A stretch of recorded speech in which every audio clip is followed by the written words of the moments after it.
Hi everyone, so today what we're going to try and do is we're going to try to learn how to write an essay by doing like a fill in the blank kind of essay template. The point of this is that we're going to be able to accomplish writing an essay if we do baby steps along the way, and so this is like a huge baby step, but it's better than just saying here's some ideas, now go for it. We kind of need someone to hold our hands through this process. So I've put together this template. I hope it works. We'll see how it goes. I've used this a few times before already, and we can kind of pick and choose what we like. We don't have to stick with it, but it so far has proven to be a pretty good guide. So we're going to work with this template. I've got a few other things I need to show you, and then we're going to start writing it.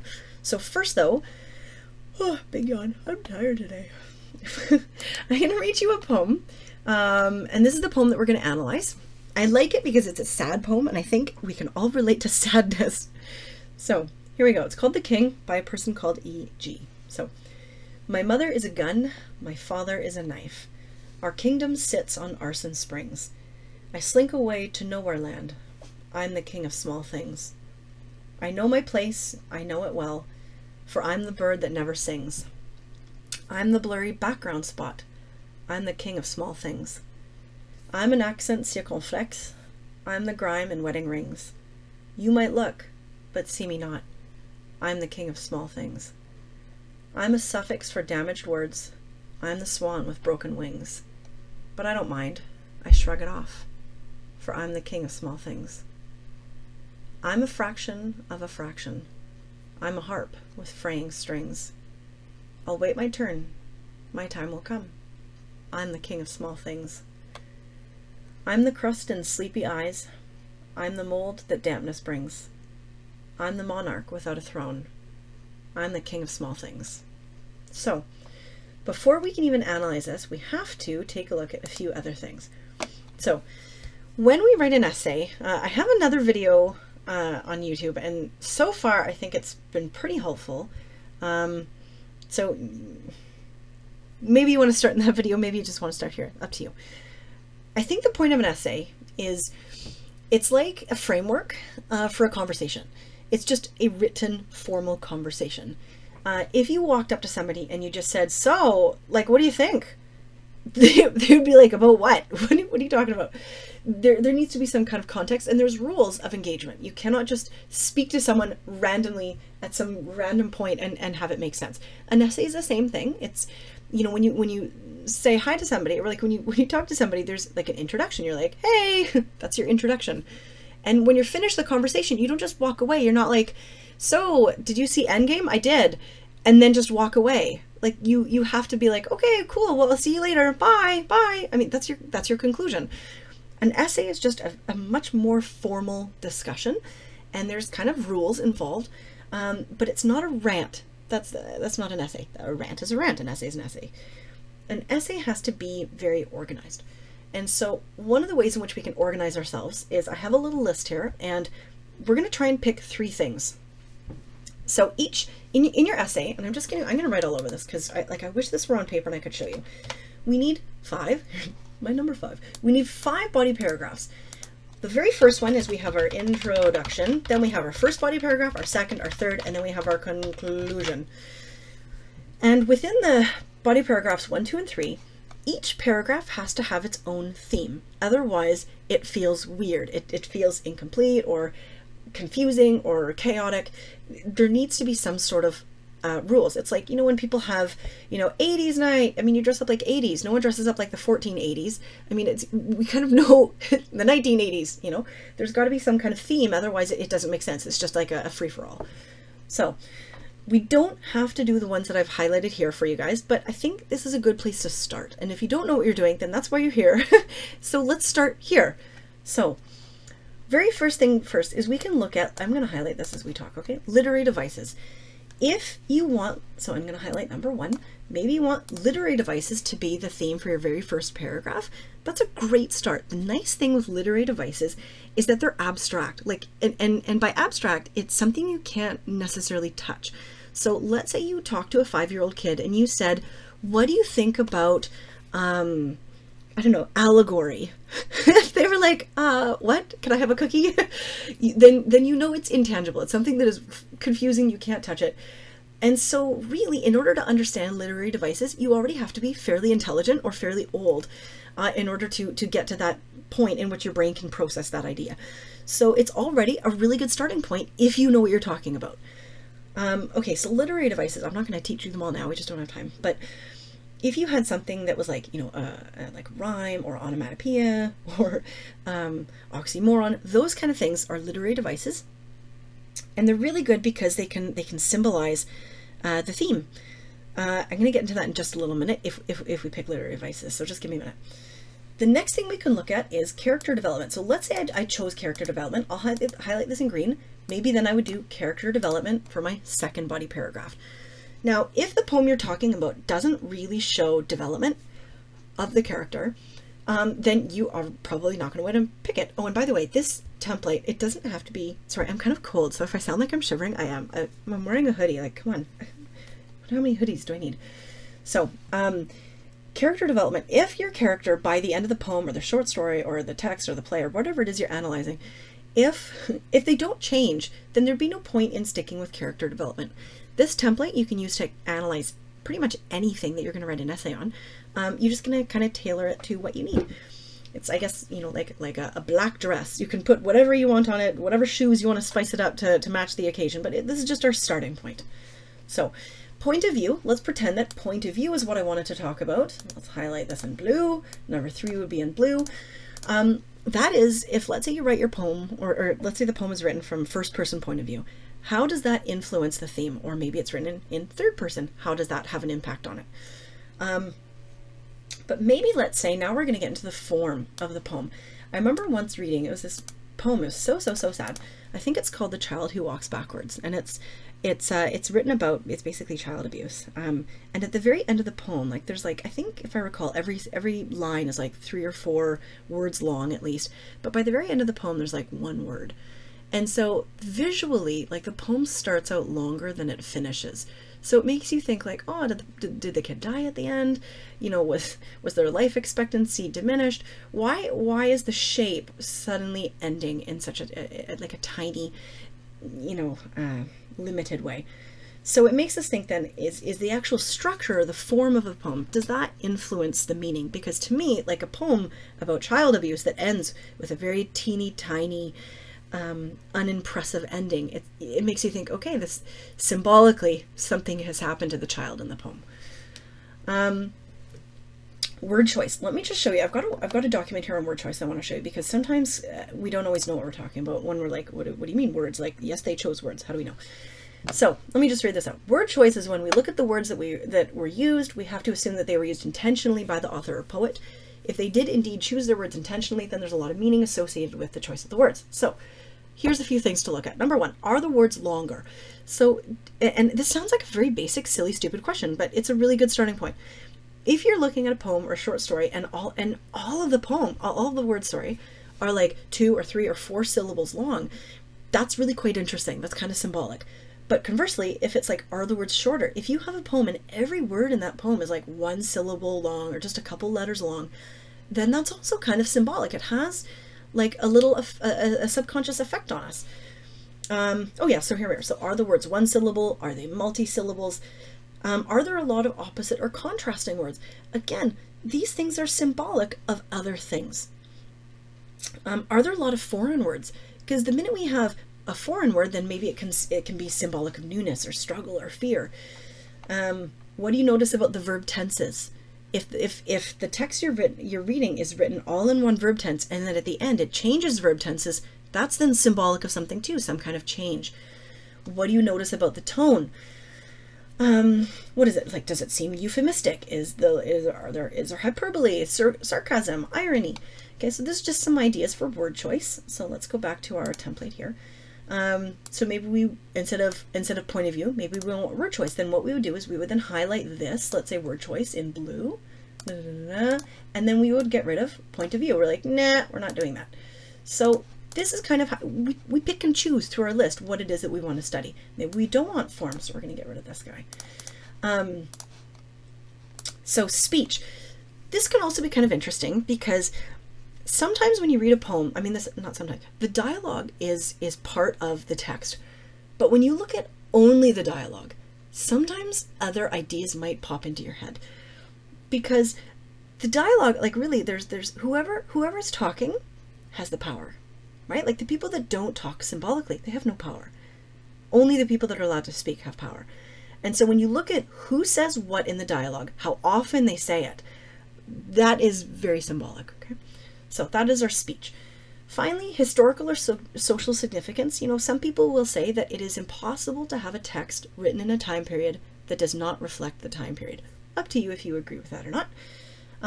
But you could also say maybe that the text was trying to fight the time period, or it was trying to highlight the problems of the time period. So, but if you don't know when it was written, or, you know, what it was written about, well, then that's going to be kind of hard to argue. Some people might say it's a cop-out because maybe, I don't know, maybe you're reading a poem about the Holocaust and you're saying, oh, this was clearly, you know, it's, what is the word, influenced by the Holocaust. Well, the answer is yes. Like that would, I don't know if you're making any groundbreaking arguments there, but, you know, if you're struggling to find an argument, then maybe in a pinch that'll do. Lastly, we need to then try and look at theme. So all of these things, I wish I could draw on here. How can I do this?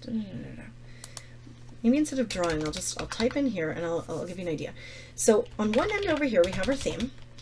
And then kind of connected to this idea is we have our, let's say the thing that we're going to compare or analyze. So let's say we're going to have a literary device, and maybe we're going to use repetition. And then over here we have, what am I thought? The third thing. Shoot, I forgot what it is now. Theme, literary device. Oh, and the symbolism. So let's say our theme, let's say we're going to just fill this out into some basic generic poem. Let's say the theme of something that we're looking at is love. Maybe the literary device we're looking at repetition, and then over here we have the symbolic, what is the symbolism, okay? It's not enough to just, because when I draw this out, I draw it like on a triangle, and it looks much better than just a goofy line. Okay, repetition. If we're saying that the repetition in the poem, maybe they use the words like love, or I don't know, red or heart, all those kind of words that, you know, generally deal with love. You could say that the repetition, there's repetition in the poem of elements that remind us of love. We also want to go one level deeper, and that's over here. This is the symbolism. Is repetition itself has to be symbolic of love to get that other element. And what is symbolic of repetition? Well, in theory, if you love someone, you love them forever. It's a repetitive act. It just adds one more element to your argument, instead of just doing the surface of love and heart and red have been repeated, and that reminds us of love. It's like, but the act of repeating those is also compounding the idea of love. Okay, so when we look at our theme, we're going to kind of squish all of these ideas together. We need our theme, we need three things we're going to choose from here, and then we're going to look at the proof and then the symbolism of the proof. Okay, so what we're going to do, our next step, actually before I show you the themes, we're going to quickly read through this again. We're going to think of a theme, then we're going to look at the list of themes, okay? So when I teach this stuff to my kids, for the very first few times, we might spend, I don't know, five classes on this. It'll easily take us 45 minutes sometimes just to think of the theme, because there has to be a lot of argument and a lot of thought going back and forth. Why is it this theme? How can we prove that it's this theme? What makes us think that it's not that theme? Once we do this enough times, then eventually you might narrow that process down to a 10-minute thing. But if, let's say, you're having to write an essay on the fly and you're just sitting there at a table in like some essay room, you're not just going to start writing your essay. Let's say you have an hour. You might take 20 minutes and think it through, and then spend 40 minutes writing your essay. So here we go. Let's read through it again. Now that our brain is thinking, what could the theme possibly be? So, my mother is a gun. My father is a knife. Our kingdom sits on arson springs. I slink away to nowhere land. I'm the king of small things. I know my place, I know it well, for I'm the bird that never sings. I'm the blurry background spot. I'm the king of small things.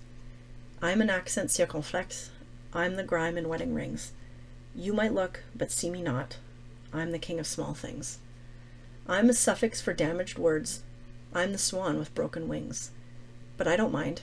I shrug it off, for I'm the king of small things. I'm a fraction of a fraction. I'm a harp with fraying strings. I'll wait my turn. My time will come. I'm the king of small things. I'm the crust in sleepy eyes. I'm the mold that dampness brings. I'm the monarch without a throne. I'm the king of small things. So let's go back now. I want to show you theme. So here are just a whole bunch of different words about theme. I think at the end of the day, if you really wanted to, you could almost argue it could be any of these themes. Like, for example, you could maybe argue that it was lost love, or growth, or growing up, or, you know, the desire to escape. It could be so many of these different themes. So, you know what I'm going to do? I'm just going to kind of leave this up here as I'm going to be looking through this. You can just kind of scan this briefly on your own. I'm going to be looking and maybe talking out loud, just thinking what I like and what I don't like, where I want to go with this.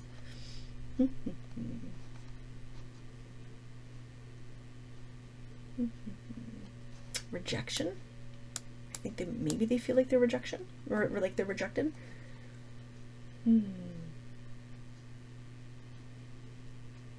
Could be growing up. If we look back at the poem, sorry, let me come back here. It starts off with my mother is a gun, my father's a knife. That's actually interesting when you think about it. Like, he mentions his mom and dad, but at the end, he's become the monarch, and there's no more mention of his parents. So maybe you could argue that it's what else do we have?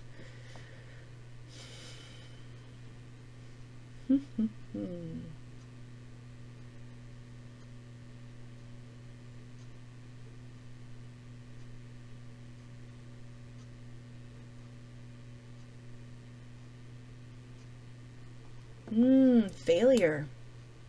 That's a good theme, because when we look back here, and by the way, I've done this, I've analyzed this poem so many times with the kids, and you know what? We think of a different theme every time, and it's always very interesting, and every time it's like, oh yeah, that was really good. And then the next time you're like, oh my god, that was so good too. So as long as you have enough proof, you can't be wrong. Failure. We haven't argued this one yet. I like this.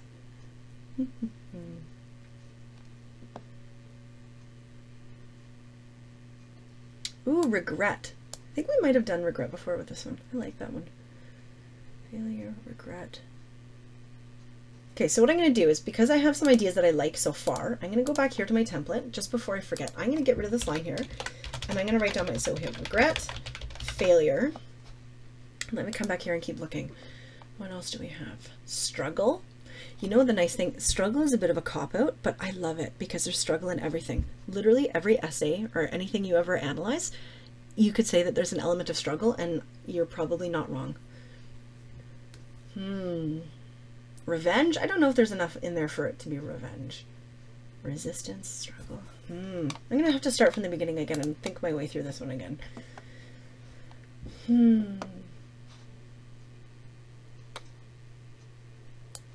Losing hope. Is he losing hope? I slink away. I'm the king of small things. I know my place. I don't know if we can say if he's losing hope. I don't know if this guy's ever had hope. So I think that might be kind of hard to argue. This is a sad guy. Death, desire, escape.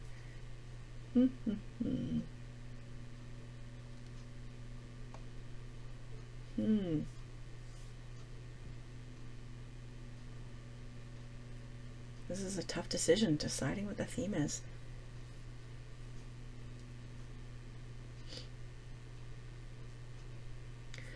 I kind of wanted to go into this not having my answers pre-formed so that you could watch the thought process happen, and you are watching me struggle right now. This is hard. Regret,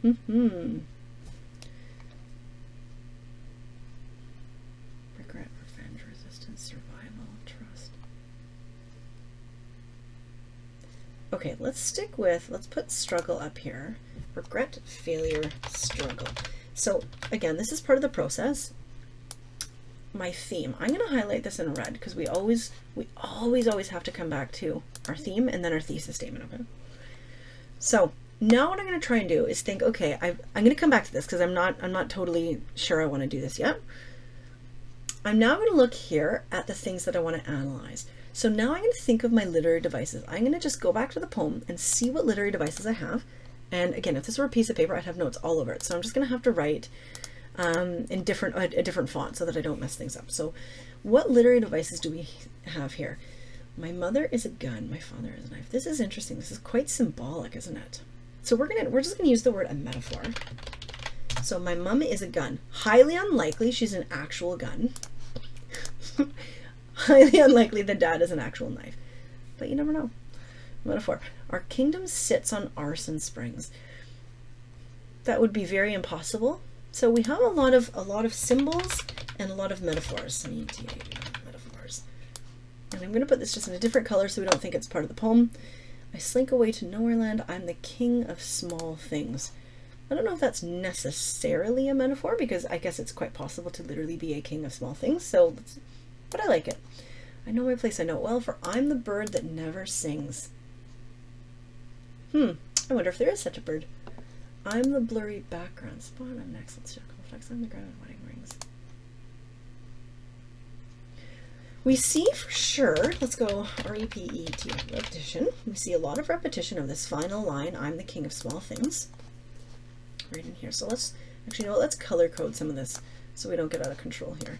I'm the king of small things. Why did that not go red? And let's just get rid of, let's make this a different color. Let's make this green. Okay, then we have, I'm a suffix for damaged words. I'm the swan with broken wings. But I don't mind, I shrug it off, or I'm the king of small things. I would say our metaphors are pretty strong in this one. I'm wanting to find cacophony. If you don't know, let me see if I can spell cacophony. C-A-U-C-O-P-H-O-N-Y, cacophony. Oh no, I'm spelling it wrong. Cacophony. There we are. Cacophony. So let's put this one in blue. Cacophony is when you have really horrible sounds put together. And it would be really nice if I could find cacophony in here, because then that would also support, because remember, let's just go back to our sheet here. We're trying to say that the theme is either regret, failure, struggle, something like that. And that's like a really negative, harsh thing. So I want to find negative and harsh sounds to kind of justify what I'm trying to say. The opposite of cacophony is euphony, which is pleasant, lovely sounding things. Let's give it a nice color. Orange. Okay. So let me see if I can find cacophony, because it actually sounds kind of nice sounds. And by the way, rough sounds like would be like k, t, r, p, like really abrupt sounds. Euphony is like if you're talking to a baby, it'd be like really cute sounds. With cacophony, you wouldn't hold a newborn baby and be like, right? Like that'd be very scary. So let's see though if we can find cacophony in here. So for damaged words, the D's in here, this is kind of damaged words. Bit of cacophony in there. Suffix x, that's not a very pleasant sound. I'm the swan with broken wings. It's actually kind of blah blah blah, but kind of melodic there. I'm a fraction. This sounds here kind of cacophony. Fraction of a fraction. I'm a harp with fraying strings. I'll wait my turn, my time. Oh, here we have the T and our T. My turn, my time will come. Those are harsher sounds. I'm the king of small things. I'm the crust in sleepy eyes. I'm the mold. This is kind of harsh. I'm the monarch without a throne. I'm the king of small things. So actually, because all those small things, those are nicer sounds. The k in the king, he repeats that harsh sound. My mother's a gun, my father's a knife, our kingdom says. So I think I've got, let's go back here. I think I've got enough for my literary devices. Let's see if the character develops in any way. So let's go back to our poem. So here, I'm going to unhighlight these guys because I like the idea of, actually no, I'll keep those up there. I like the idea of literary devices. Let's just see if we can find something for character development. So at the beginning he says, my mom's a gun, my dad's a knife, we live on this horrible place, I'm the king of small, stupid things. At the end, I'm gross stuff in your eye, I'm gross, I'm the king of small things. So I don't know if he's actually developed. I think he's kind of who he is the whole way out. So I think with this one, we can't do character development. So I'm just going to go here, strike through. We're not going to do character development. Point of view. Let's see. And remember, we're trying to think. Our theme is probably going to be like regret, failure, struggle. I'm thinking disappointment. Disappointment. What is the other word I'm looking for? It's like he doesn't want to he doesn't want to disappoint others. So he's not disappointed, but he doesn't want other people to feel disappointed. How can I say that? a need, let's say, for recognition, praise. This is not praise. This is not quite the right thing, but I'll come back to this. Okay, point of view. Let's go back to our point of view and see. So he says, my mother's a gun, my father is a knife, our kingdom. So this is definitely first person point of view. Oh, yawn time. Okay, so how does this reinforce the idea of regret or failure? By using first person point of view. First person point of view definitely will help us to understand the theme. But how does it remind us of like failure or struggle by talking about himself? I don't know. We know it's related, but there has to be something more symbolic there. Maybe we'll come back to this. Let's underline it so it's a maybe. Okay, so how does the form of the poem influence the content? So let's look back here. If we look at the form now, just the shape of the poem, it is very predictable. It is very rigid. So I'm going to write down these words. So it's predictable, predictable, rigid. What else do we have? It is predictable, it's rigid. It is fairly long. How many stanzas do we have? 1, 2, 3, 4, 5, 6. That's decently long. But it's also not necessarily long in, let's say, length. Long length. That sounds so stupid. I know, long length. But it's not long this way, right? Like, it's not a very long line. Like, it's very simple. Like, I'm the king of small things. That's a very basic sentence. Or basic. That's the word I'm looking for. Basic. Do you see how sometimes as you talk yourself through this, it makes more sense? Okay. So let's highlight this in a different color so that we're not associating this with literary devices. So the form, I actually kind of like the idea of form. So I'm going to underline this one. This is a possibility. Word choice. So we want it to not be a literary device. We want it to be something other than that. So if I had to look at the words, I'm going to look at, actually, you know what? I think I like it already because there are not a lot of bigger words, right? Like if we look at this, I know my place, I know it well. Very like, what are my brackets? One syllable words and very basic short words. I mean, if we're thinking about failure and we're thinking about, what is the other one? Dejection, disappointment, dejection, disappointment. What's the other word I'm thinking of? When you feel very, very sad all the time, depression. You're going to feel small. You're going to feel minimal. So minimal. So isn't that interesting? Let's highlight this again. Different color. What is that? That's not noticeable enough. Maroon. Oh no, that looks like just like the red. More colors. Happy pink. Okay. It's a longer poem, but it's not made up of very impressive words when you think about it. Like we have some like suffix, that's 2 syllables, damaged, wedding. Like the longest word, like let's just try actually do this right now. What is the longest syllable word we have? Mother, kingdom, system, north, spring, nowhere, land, background, blurry. Circumflex. Circumflex is 3. Let's just highlight this guy.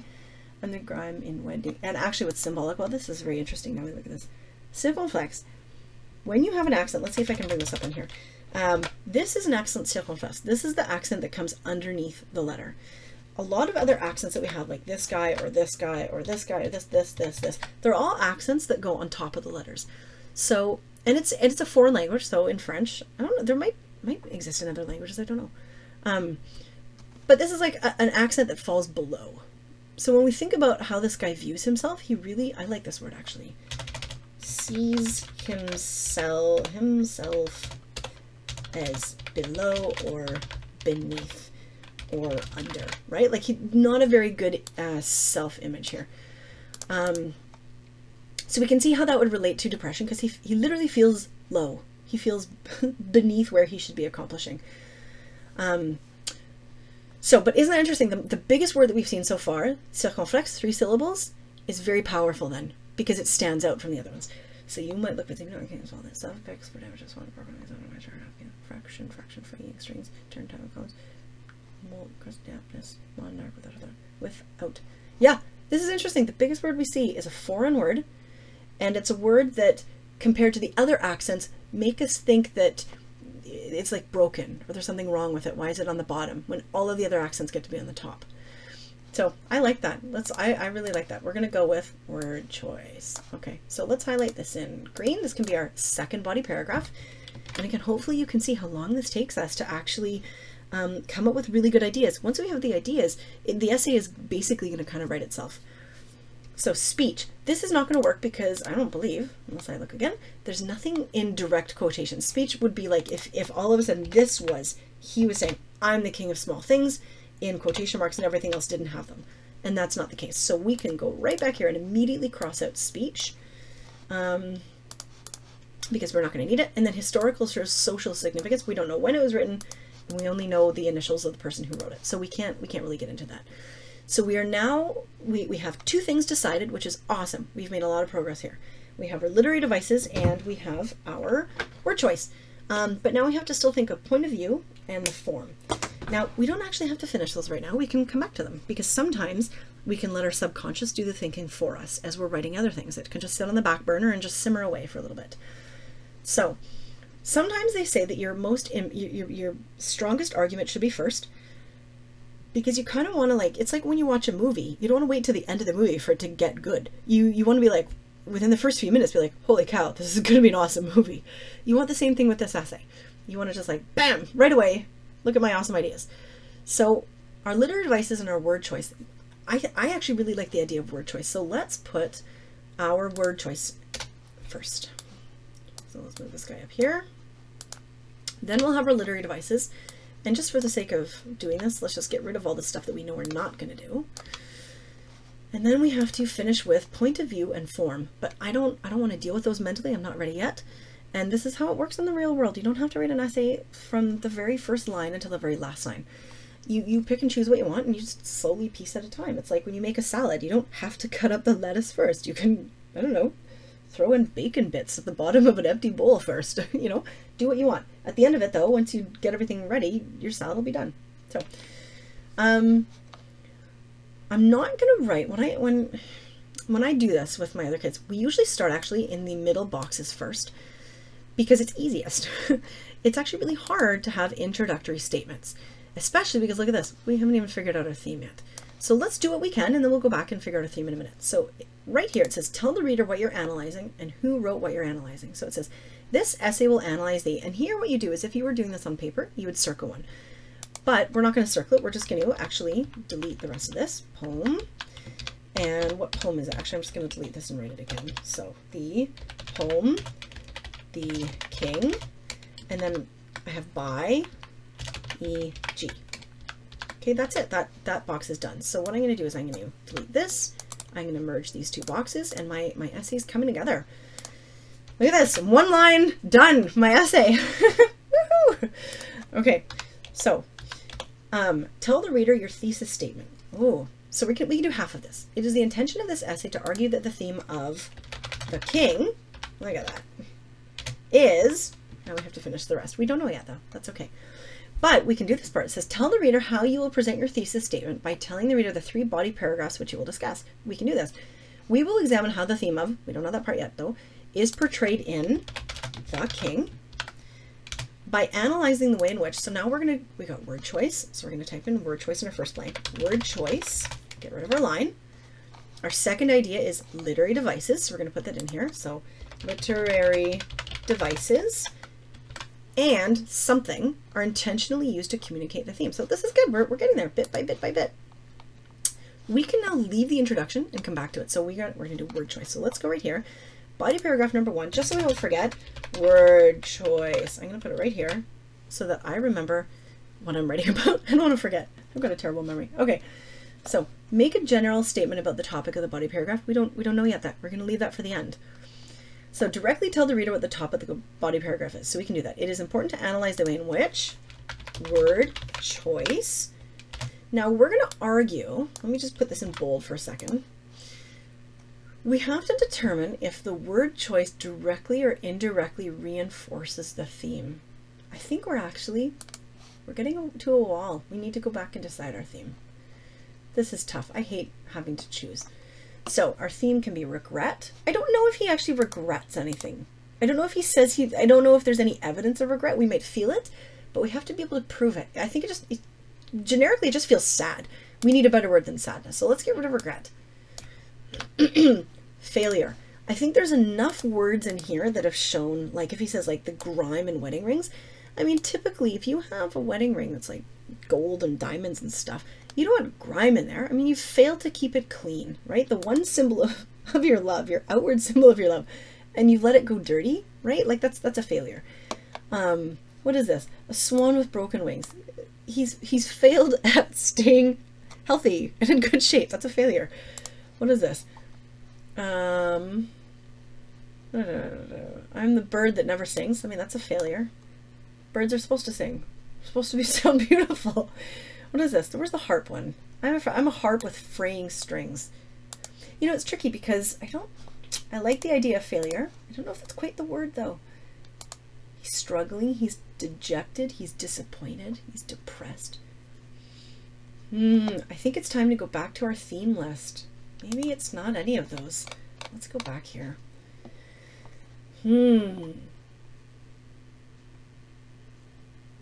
Losing hope. Maybe we should say lost hope. Isolation. I would say that's dejection.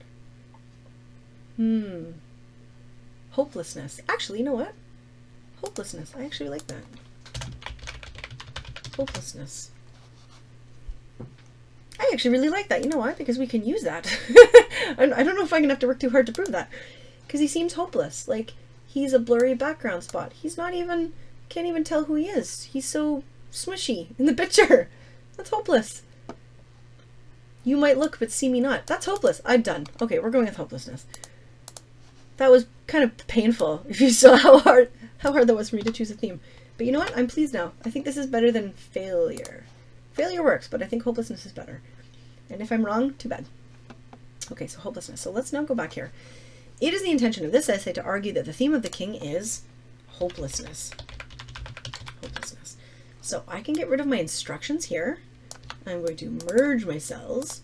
And now I'm going to actually merge these guys too, because this is a paragraph. I'm making a paragraph here. So tell the reader how you'll present your thesis. We can do this now. So we will examine how the theme of hopelessness is portrayed in The King by analyzing the way in which word choice, literary devices, and we don't know that last one. Okay, that's okay. We can go now, carry on to our body paragraph number 1. Let's fill in hopelessness. So it is important to analyze the way in which word choice reinforces the theme of hopelessness. So now we have to decide, is it direct or indirect? And what that means is it obvious or is it kind of hidden? Did we have to really look for it? I think we're going to say it's going to be direct, because I think you're going to see kind of right away if we go with the syllable thing and the circumflex. But maybe not though. Are we going to go with syllables? Let's go with, if we go with word choice, let's break it down to syllables and the foreign words. Now, you know what? Let's say it's indirect, because maybe you actually have to think about it. So yeah, let's say it's indirect. Let's do this. We're going to get rid of directly. We're going to make it indirectly, and then we're going to take out the bold, because we don't need that anymore, because now we've made our decision. So we can see an example of, let's say, word choice online. We're going to tie in the two ideas between the syllables and then this foreign word. It's the longest one. We're going to kind of meld them together. So it's on line 9. That's what these lines here, numbers are on the side. So it's 1, 2, 3, 4, 5, 6, 7, 8, 9. Good. Okay, I counted right. So number 9. So on line 9. And we're going to try and, I know we could put in the digit 9, but if we put in the spelling of 9, it just looks a little bit more formal. So we're going to now copy out line 9. So let's go back to where's our poem? Line 9. I'm an accent circumflex. So here we go. I'm an accent I'm an accent circumflex. So that's it. I've done that. Actually, I can get rid of all these instructions and these instructions. I can merge these guys. Look how this is so exciting. We are getting so close to feeling like we're making progress. Let's merge these guys. Okay, I'm an accent circumflex. So now we have to explain the example. This is where now we have to take the thoughts that we came up with and put it down in paper. This is the hardest part. We have a good idea. How do we explain it? We're going to say,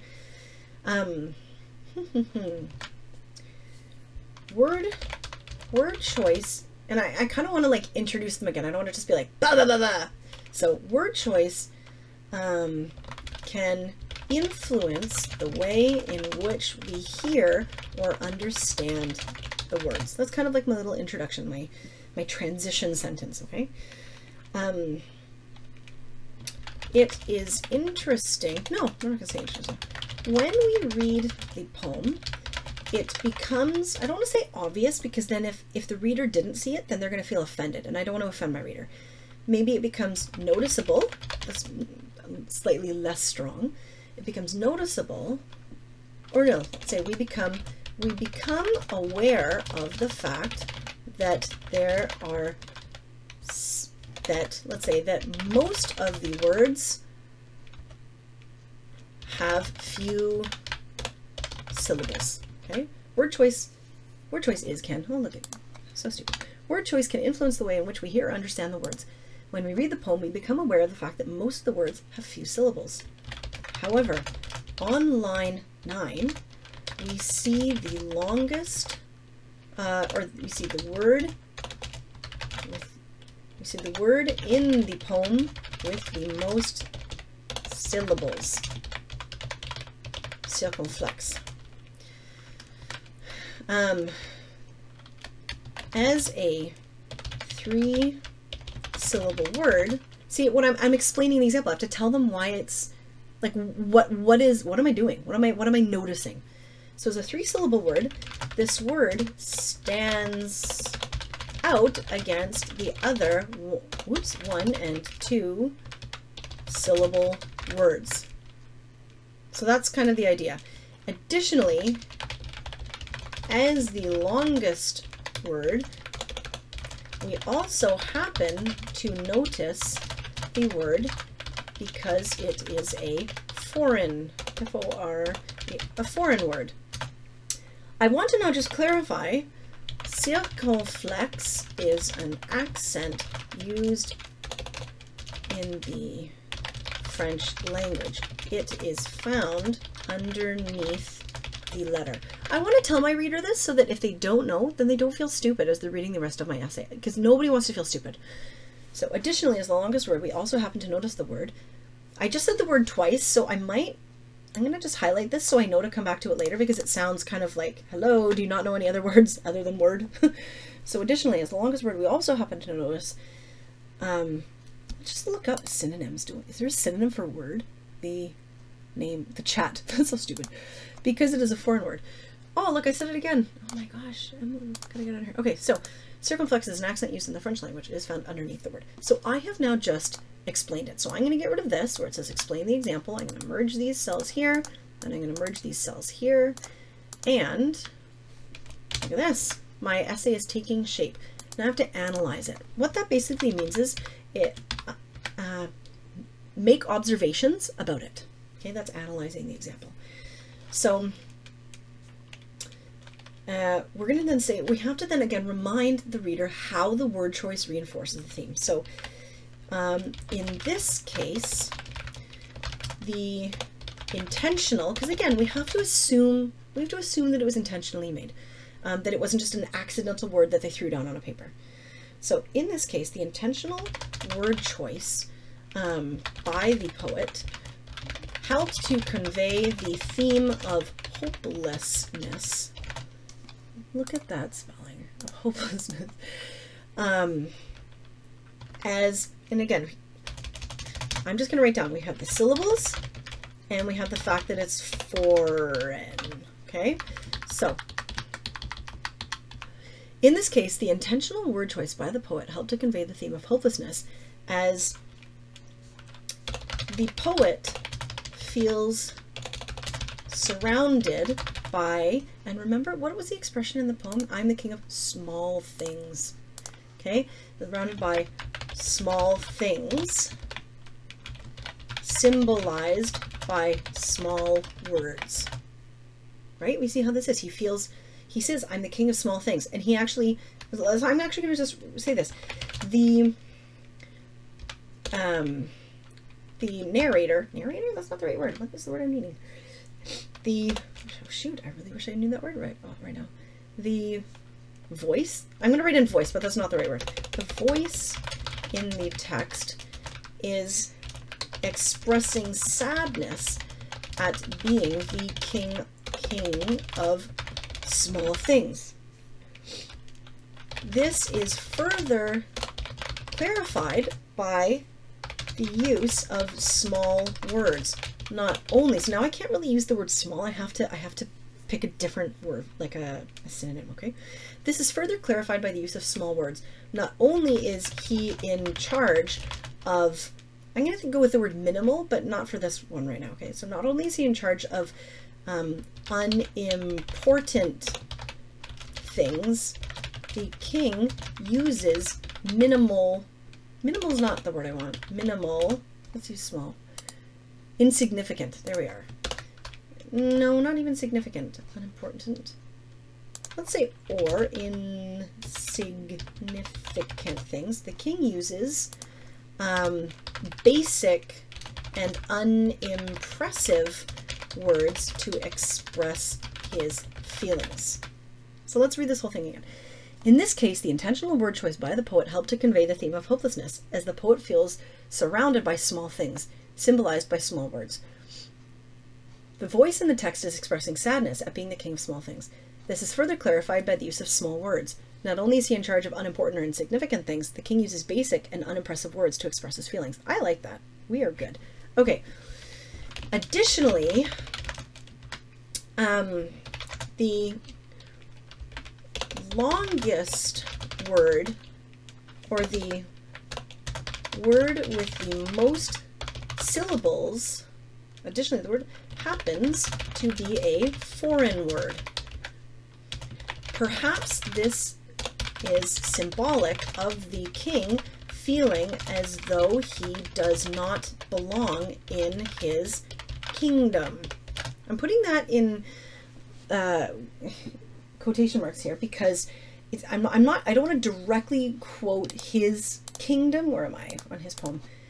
He uses the word kingdom, and it's here somewhere. Monarch without a throne, dude. Where's kingdom? Right here, our kingdom. Oh, look at that, our kingdom. Not my kingdom. Look at that. This is interesting, actually. My mom's a gun, my dad's a knife. Our kingdom sits on arse and strings, but he's the king of small things. So either his parents are dead and he's become the king, or he's the king, his parents are still alive. Maybe he usurped the throne from them, but it's still our kingdom. That's very interesting. So I'm going to change this in our kingdom, right, in direct quotes, in our kingdom. Line, what line was this in? If you can always provide a reference, it looks so important, or impressive. Where's our kingdom? Line 2. Line 2. So additionally, the word with the most syllables happens to be a foreign word. Perhaps this is symbolic of the king feeling as though he does not belong in our kingdom. Moreover, it's a really fancy word to just be like, and. So moreover, the accent circumflex happens to be an accent that, and I can get rid of symbols and foreign because now I've got my ideas together, that is found underneath the letters of the alphabet. This is also symbolic of how he feels. I'm going to explain it now, semicolon. He feels as though he is less. So there, I've analyzed the example. I'm going to merge these guys because this is coming together. And now it says, reword what you just wrote and come up with synonyms to analyze the example. The reason why I have this in here is because if we don't do this, then we risk not spending enough time on the example that we need to, okay? So I'm not going to go word by word by word by word, but I'm going to reword the whole idea, okay? So essentially, and it's kind of like recap. So essentially, the king is in charge of things that have no value, and the language that he uses further what's the word I'm looking for? Like not compounds. Further. I hate when I can't think of a word. Reinforces the idea of hopelessness, as there is no way that small and unimpressive words can compete with longer and more complex words. So essentially, the king is in charge of things that have no value, and the language that he uses further reinforces the idea of hopelessness, as there is no way that small and unimpressive words can compete the words that he uses. I have to clarify that, otherwise it sounds confusing. Can compete with longer, more complex words. However, when the king, I'm going to italicize this, does decide to use a more complex word, he chooses a foreign word, so symbolizing his inability to belong. There we are, his inability to belong.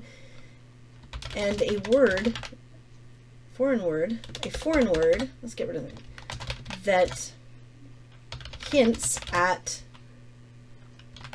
sadness and dejection, an accent that falls below the ledger.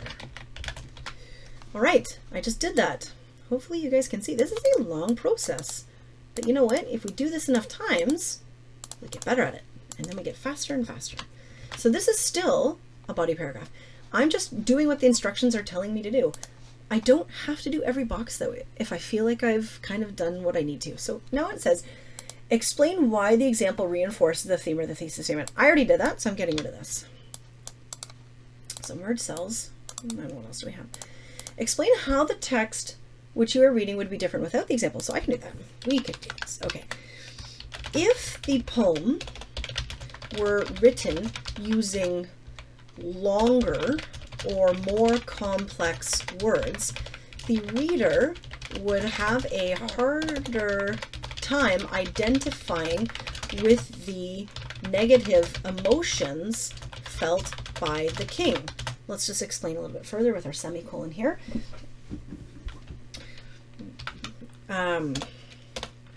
Without such basic and, what's another synonym for basic? Without such basic and elementary, look at that, an elementary vocabulary, without such basic and elementary vocabulary. Does that work grammatically? Without such a basic, let's go with without such a basic and elementary vocabulary, the king would sound stronger than he sounds in this version of the poem, right? I mean, that's what it is. He's using small words, and that makes him feel hopelessness. Let's say the word hopelessness again. The presence of unimpressive words helps us to understand his hopelessness. All right, so we're going to get rid of our instructions. We don't need those anymore. Let's merge our cells, and let's merge these guys. Look at this, our essay's coming together. And I still have to go back and fix that, but I can do that at the end. I don't have to do that now. Examine how the example changes the tone of the text. What does the example do to the piece of writing to make it really effective or interesting? I don't know if I want to do that. Make an observation about the example. I think we've actually done quite a bit here. Maybe we can do one more. We've got 3 more boxes that are kind of telling us similar things. Sometimes we do that if we can only think of like 1 or 2 sentences for the other boxes, but we've already come up with quite a few. We don't want to kill the reader.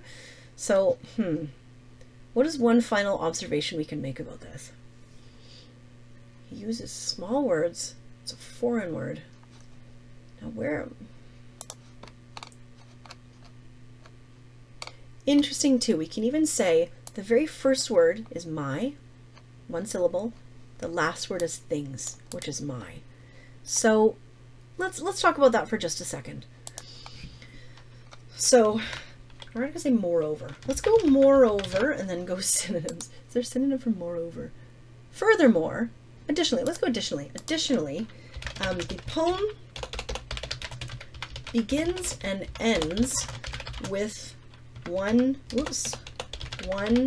syllable words. This indicates that the king is caught in his cycle of hopelessness, right? Oh, I can never spell this word. Right? Like it's symbolic. If you start off with sad stuff and you end with sad stuff, then that just makes you think, this guy's always sad. So additionally, the poem begins and ends with one syllable words. This indicates that the king is caught in his cycle of hopelessness, further compounding his inability to overcome his hopelessness. Look at that, I spelled it right. Okay, so I'm going to get rid of these three boxes because we don't need them. And let's merge all this stuff. Now, this here says, make a final statement. So the point of this here is we don't want it to be like chop, chop, chop. It would be like, imagine you went to a restaurant and you had like an appetizer that was, I don't know, from Louisiana, and it was like some awesome Creole kind of appetizer. And then you had like some random, I don't know, like sushi dinner. And then for dessert, you had like a French, like profiterole, like some kind of like pastry that only exists like in Europe. It would be like a very confusing meal. If you have an essay that is the same thing, where you have like one body paragraph that's super random and another body paragraph that's super random, you need to kind of help your reader understand like either what is a thought process or even just, okay, help me get on the plane so we can then go to the other place and have our meal. That's the point of this. You're transitioning to the next body paragraph, and then this one is a transition from the previous body paragraph. You don't have to do it, but it helps. It makes it smoother. So until we write this body paragraph, we cannot write this box. This is like one of the last finishing touches we're going to do. But we can, however, now go back and fill in this box and this box if we want. So what do we have so far? We can actually, you know what, we can probably go back into the beginning and let's start from here. So it says, write an interesting and generic statement about your topic. We know we're talking about hopelessness. So let's do this. At some, because we almost want to write something that sounds like philosophical or something that's going to make people think. We don't want to just have a scientific fact. We don't want to say hopelessness is an emotion or hopelessness is a chemical reaction in our bodies. It has to be something that is more like, interesting. I never thought about it that way. Now, it doesn't mean to say that I'm going to be very interesting as I'm writing this, but I'm trying. We'll see if I succeed. So at some point in our lives, we can all connect. That's not the right word. We can all understand and relate to feelings of hopelessness. Not awe-inspiring, but it's something. It's a beginning. Okay, reword the statement. All you have to do is find synonyms to rephrase what you just said. Okay, let's do this.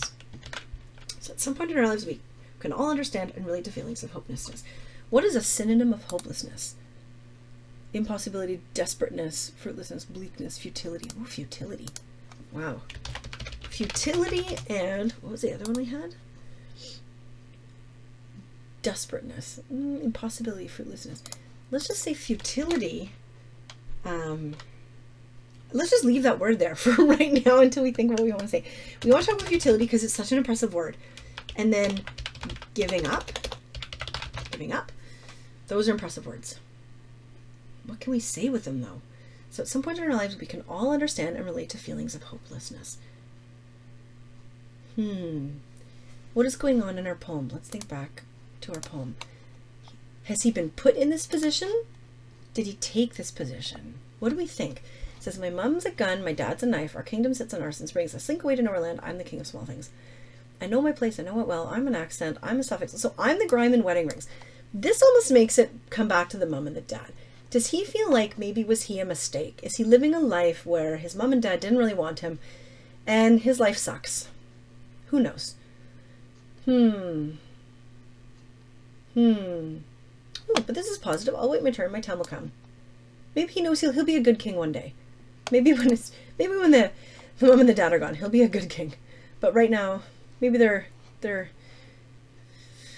hurting his scene here. So I'm the monarch. Oh, but I'm the monarch without a throne. Look at that though.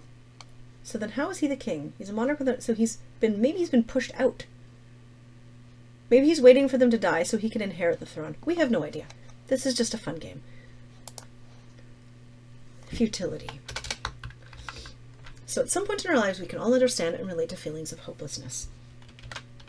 It is hard not to give in to feelings of futility when our situation might feel, I want to say dire, but I don't know if that really fits.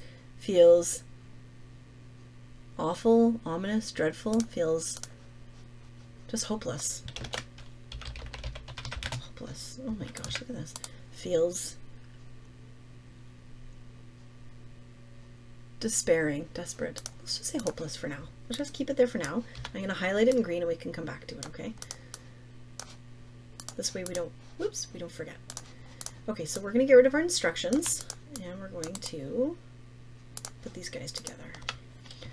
So give a literary reference. You don't have to do this. Only if it's going to add to the whole essay do you need to put it in. I can't think of some literary text that's going to sound impressive and inspiring. So I'm not going to put anything in there. Let's just get rid of this.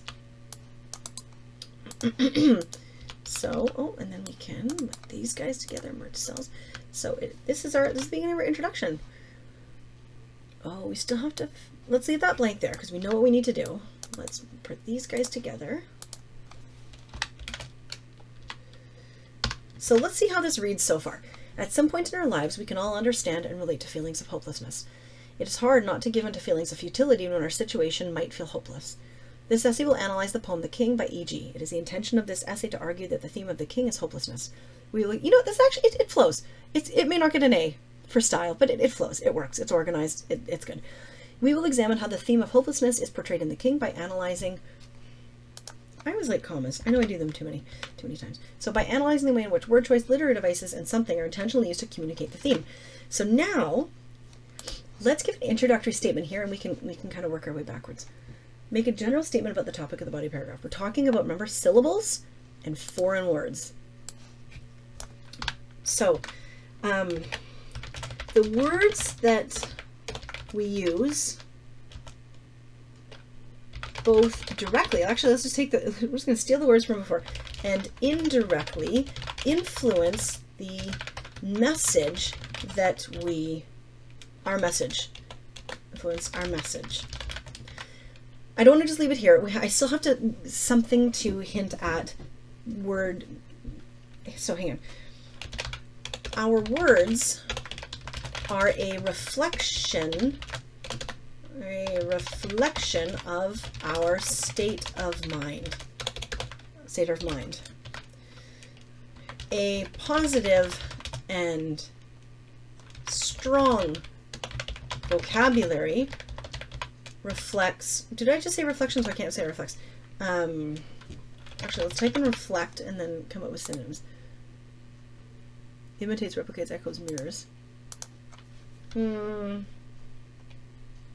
Represents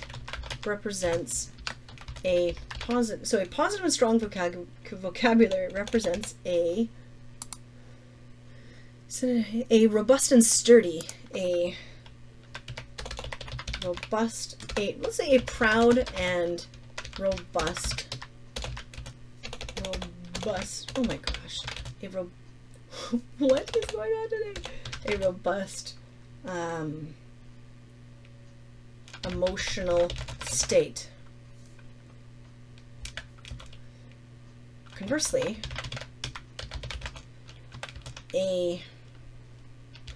not minimal, let's just check and see what this word means. A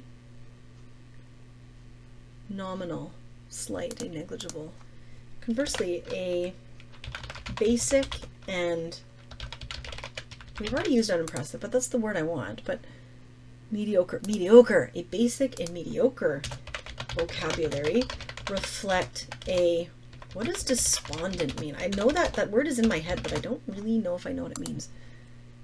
Hopeless. Ah, despondent, look at that word. A despondent and, actually, yeah, hopeless and negative. I don't want to say personality. Oh, emotional state. Emotional state. Done. Now we can go into the body paragraph. So let's put these guys together. I don't want to do that. Okay. Done. Look at this. We are making so much progress. Okay. That is a good introduction. So now we have this last little line that is just kind of sitting there, fluttering in the wind. Because we can't just say, here's our plan. The words that we use, like, that's so abrupt. We need something smooth here. Okay, so at some point generalize, intentionally use the theme. Because we're saying to communicate the theme, we're going to talk about word choice. We mentioned it here, but we're going to start with word choice. So let's just write here what our plan of attack is. We have a theme, we have hopelessness, whatever, hopelessness.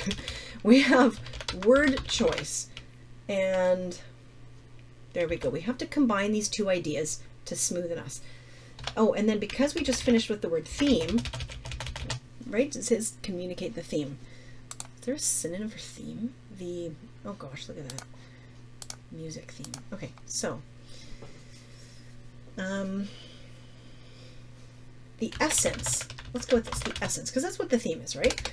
So the essence of, is there another word for essence? That sounds too glitzy. I want something, the spirit, the heart, the crux, the kernel, the core. The core message, the foundational message, the message, it's not really the theme, but the essence of, hopefully you guys can see this is a long process with lots of thinking involved.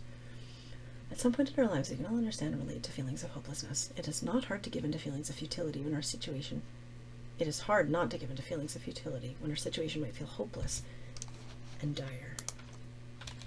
Feel dire and hopeless. This essay will analyze the poem The King by E.G. It is the intention of this essay to argue that the theme of The King is hopelessness. We will examine how the theme of hopelessness, I've said it kind of too many times, might feel dire, and what was that other word I just used? A D word. It was really despondent. Can things feel despondent, or people? Here, and we feel despondent. There we are. Done. Conflict avoided. This essay will analyze the poem The King by E.G. It is the intention of this essay to argue that the theme of The King is hopelessness. We will examine how the theme of hopelessness is portrayed in The King by analyzing the way in which word choice, literary devices, and something are intentionally used to communicate the theme. Yeah, I can't say essence, that doesn't sound right. So let's just say the theme, and I'll change it later, okay? The theme is communicated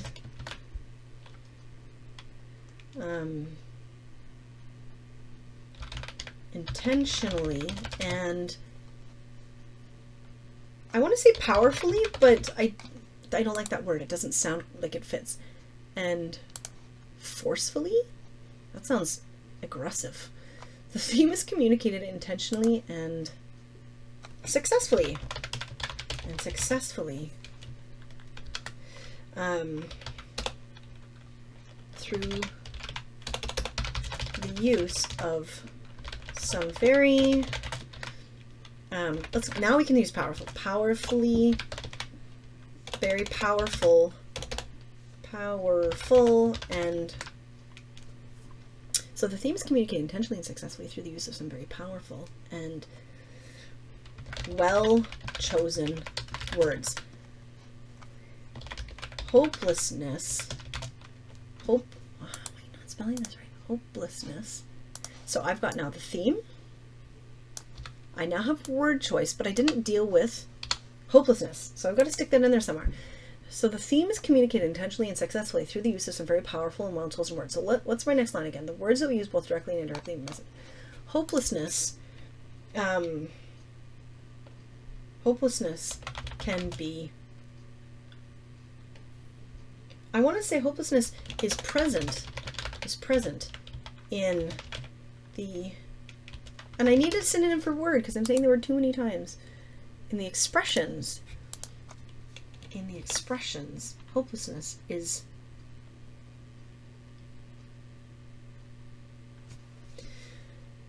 what am I trying to say? I'm trying to say the hopelessness is everywhere and it's in the words that we use. So hopelessness is present in, but I have to say it in a better way than that because that sounded too basic. So the theme is communicated intentionally and successfully through the use of some very powerful and well-chosen words. Hopelessness is present.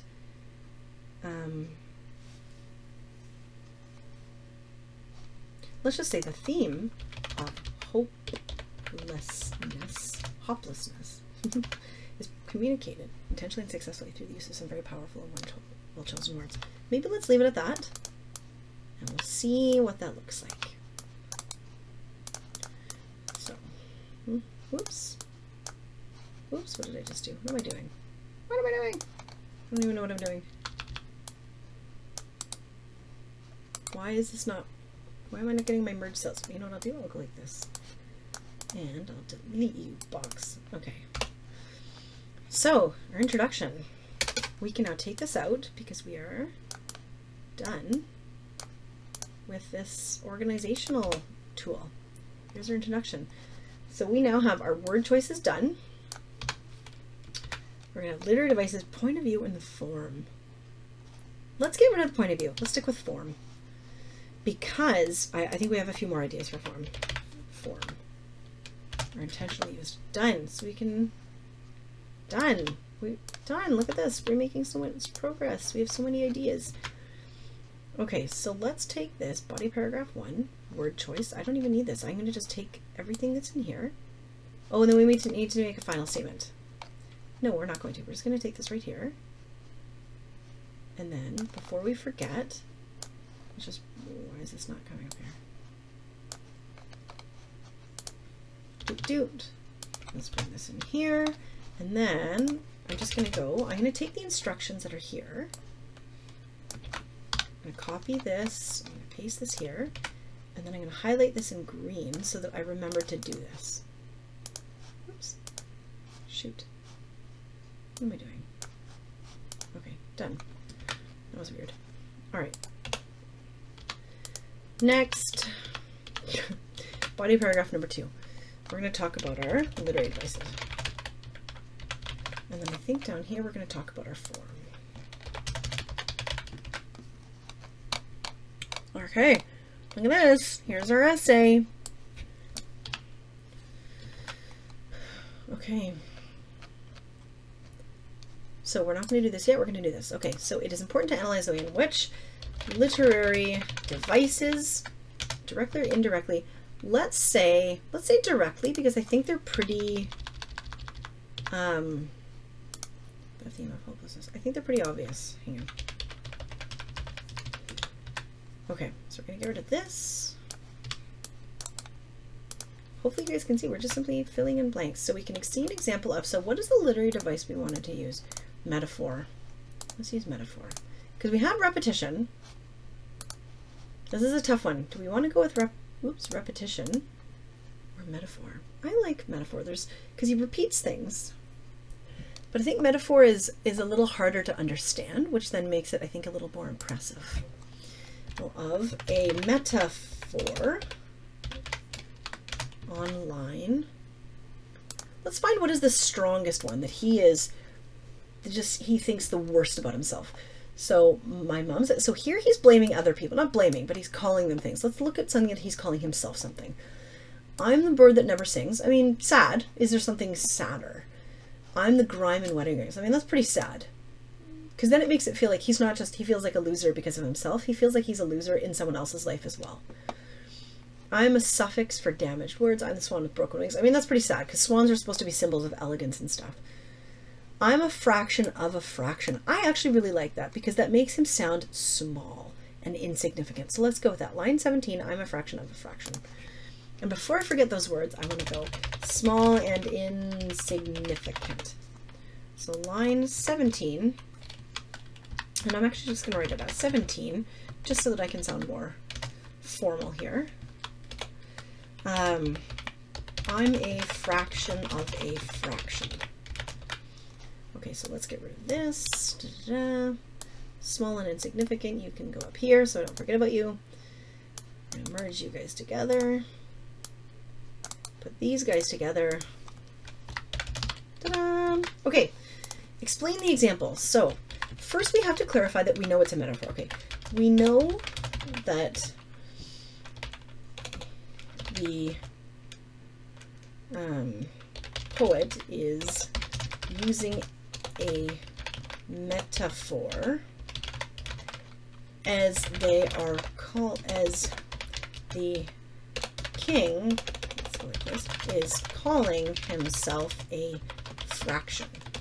A fraction. A fraction.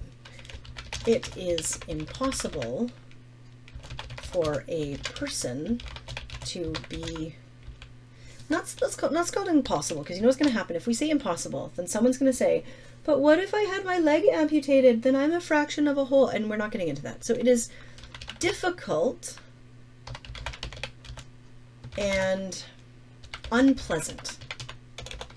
Because we don't want to say that it's impossible, because if someone can argue it, we don't want to have that argument. So it is difficult and unpleasant for a person to be considered, for a person to consider themselves as a fraction. Let's clear. Generally speaking, so long as an individual is living, they are considered an entity, not a fraction of an entity, right? Like if you go to vote, if you're missing an arm, you don't get less of a vote, right? This is how it works.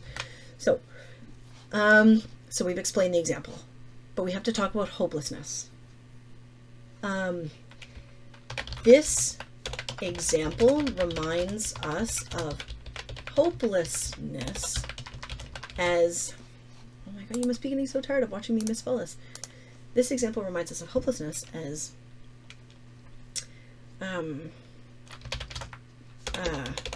he sees, oh, let's use these words, himself as small and insignificant. As he sees himself as small and insignificant.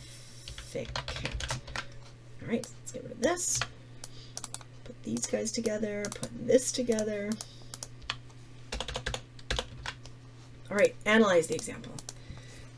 At this point, I'm now starting to get bored. This is what happens when you write an essay. But we gotta finish, because we've only gotten our introduction and our first body paragraph. So we're not quite halfway, but we can do this. And at least it should go faster now, because we're kind of in the swing of writing our essay now. So we're going to analyze this example. Typically, if the king is going to refer to himself as a fraction, we can easily imagine himself as 50%. However, when he refers to himself as a fraction of a fraction, we then can easily mentally picture the king as representing 25%. Although a fraction can represent any percentage,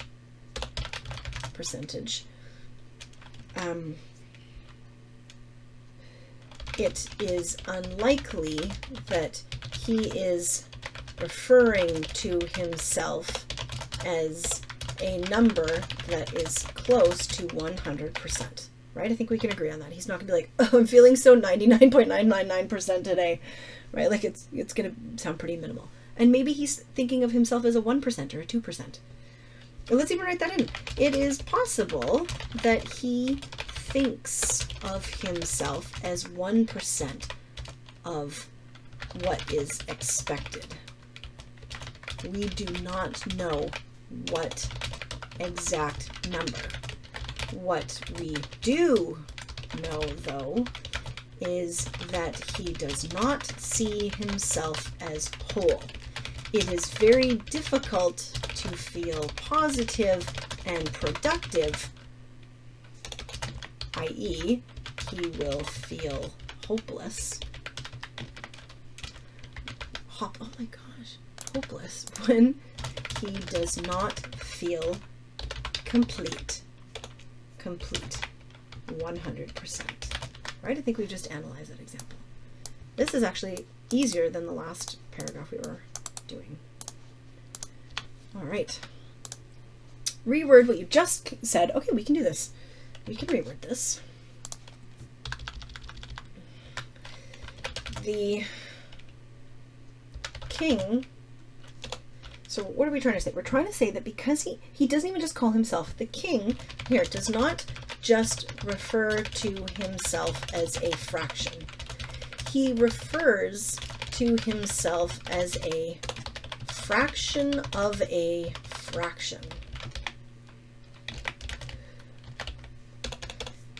This compounded, what are we going to call it? Cutting away, or division of himself helps us to understand how hopeless he feels about his situation.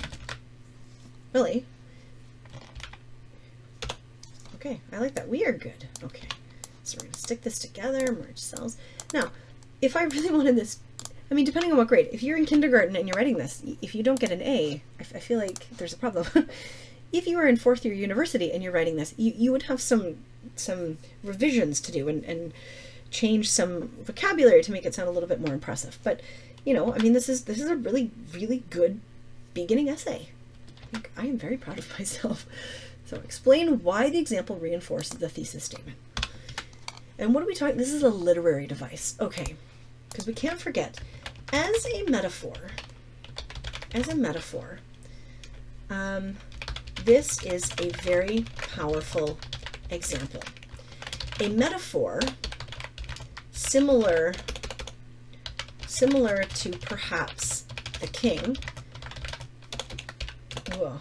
is when something has to stand for or replace something else. A metaphor is symbolic of lacking the necessary words in the first place to convey the proper message, right? I mean, we use a metaphor because we're not getting the point across without the metaphor. That's why we use the metaphor. Like if you're like, that girl's so pretty, she's just so beautiful. But then if you're like, she's the sun, then all of a sudden you're like, oh my God, she must be gorgeous because we compared her to the sun. But if you're just like, she's so pretty, you're probably like, she's probably average, you know? So that's, metaphors substitute when normal words don't suffice. And that's what this guy is. It's like he is a metaphor. So let's say this. So the king had to use a metaphor to convey his feelings because he was simply not capable of conveying his despondence. I feel like that's the word I want to use. Despondence. Is that the hopeless word again? I'm going to learn it one day. Necessities, his requirements. No, that's not what I want. His sadness. Just stick with an easy word. So the king had to use a metaphor to convey his feelings because he was simply not capable of conveying his sadness without the use of a metaphor. A metaphor. So why does it reinforce it?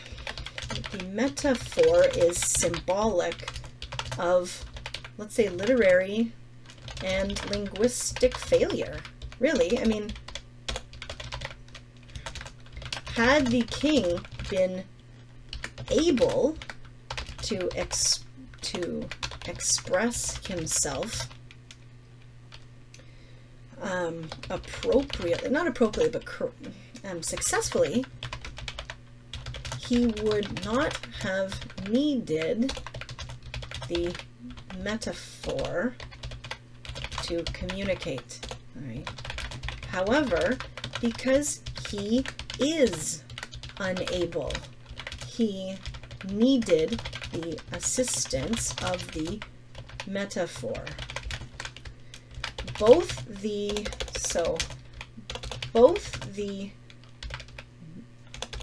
metaphor, the fraction of a fraction, and the use of the metaphor. So both the metaphors, so let's put the word both after. So the metaphor and the use of the metaphor both reinforce the idea of hopelessness, as they represent an inefficiency or I want to like or a failure, right? I mean that's why I was saying earlier up here. Oh, I think I deleted it when we had the 3 words here. You want a literary device that is also going to be symbolic itself, like the actual device, not what it represents, but the device itself is going to be symbolic of it. So explain how the text you're reading would be different without the example. This is going to be easy, right?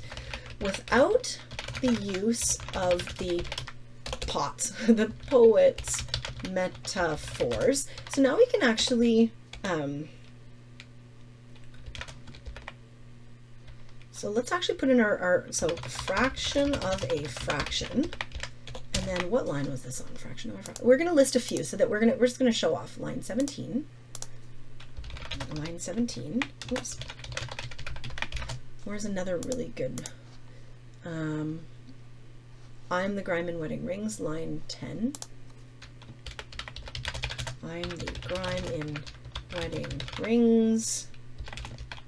Line 10. And let's give another one. 3s. Everything's nice in 3s. I'm a harp with fraying strings. That's so sad. What about I'm the mold that damned me? I'm mold. Like he looks at himself as mold. That's like a byproduct of crap. So I'm the mold that dampness brings. Line 22.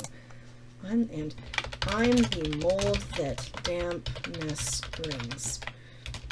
Line 22. So without the use of the poet's metaphors, fraction by fraction, the poet would have been unable to provide or to create such imagery. We, the readers, would not have been able to interpret, let's say empathize with the king's feelings of hopelessness. Oh my goodness. All right, here we go. So we're going to stick these guys together, merge cells. Again, I'm just doing what the instructions tell me to. I think like the last time I think we've said a lot here. I don't know if we have to do all these boxes. Examine how the example changes the tone of the text. What does it do to the piece of writing to make it really effective or interesting? We can do this. How does it make it interesting? Metaphors provide instantly understandable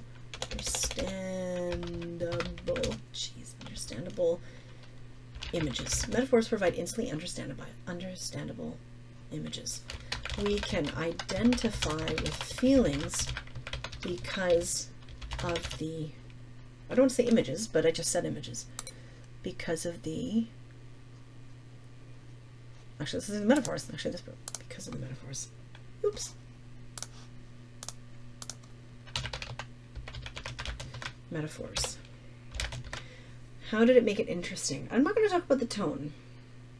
I could talk about the tone actually. The metaphors are all very desperate and horrible. Are very desperate and horrible. They enable the theme of hopelessness to to be better understood. Done. Okay, what next? Merge.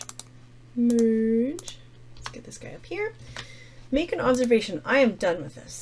Remind the reader how this relates back to the theme. We've already done this. Let's scrap this. So,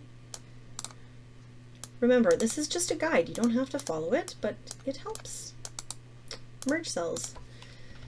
Oh, thank goodness, we're done with this. Almost. Okay. So now let's do our introductory paragraph. So we have, oh shoot, we haven't made our final statement here. So additionally, the poem begins and ends with one-syllable words. This indicates that the king is caught in his cycle of hopelessness, further compounding his inability to overcome. So let's, our keywords, we have, remember we have one-syllable words. And then down here we have metaphors. So what is our connection between one-syllable words and metaphors? So we can say what am I trying to say? The length of a word is symbolic, but also the image that it projects in our minds creates symbolism. So the length, L-E-N-G-T, the length of a word is highly symbolic. The length of a word is highly symbolic, but so too is the image, is the connotation. Let's use a bigger word. But so too is the connotation which it creates. Oh my gosh, which it creates. The length of a word is highly symbolic, but so too is the connotation which it creates. We have to, it's too abrupt, so I have to put something else in here to kind of smooth it out a bit. Something about message and content. The word is just a carrier of content. So the length of a word is highly symbolic, but so too is the connotation which it creates. Meaning can be found everywhere. This is kind of a line that doesn't actually really say anything, but whatever. I think it transitions quite nicely. So now let's bring in, actually no, here I'll bring this back down. Get rid of this. Okay, so now we need our general introductory statement. Something about how we feel. Something about the words that we use create images in people's minds. Let's write down. So the words that we use create images in people's minds.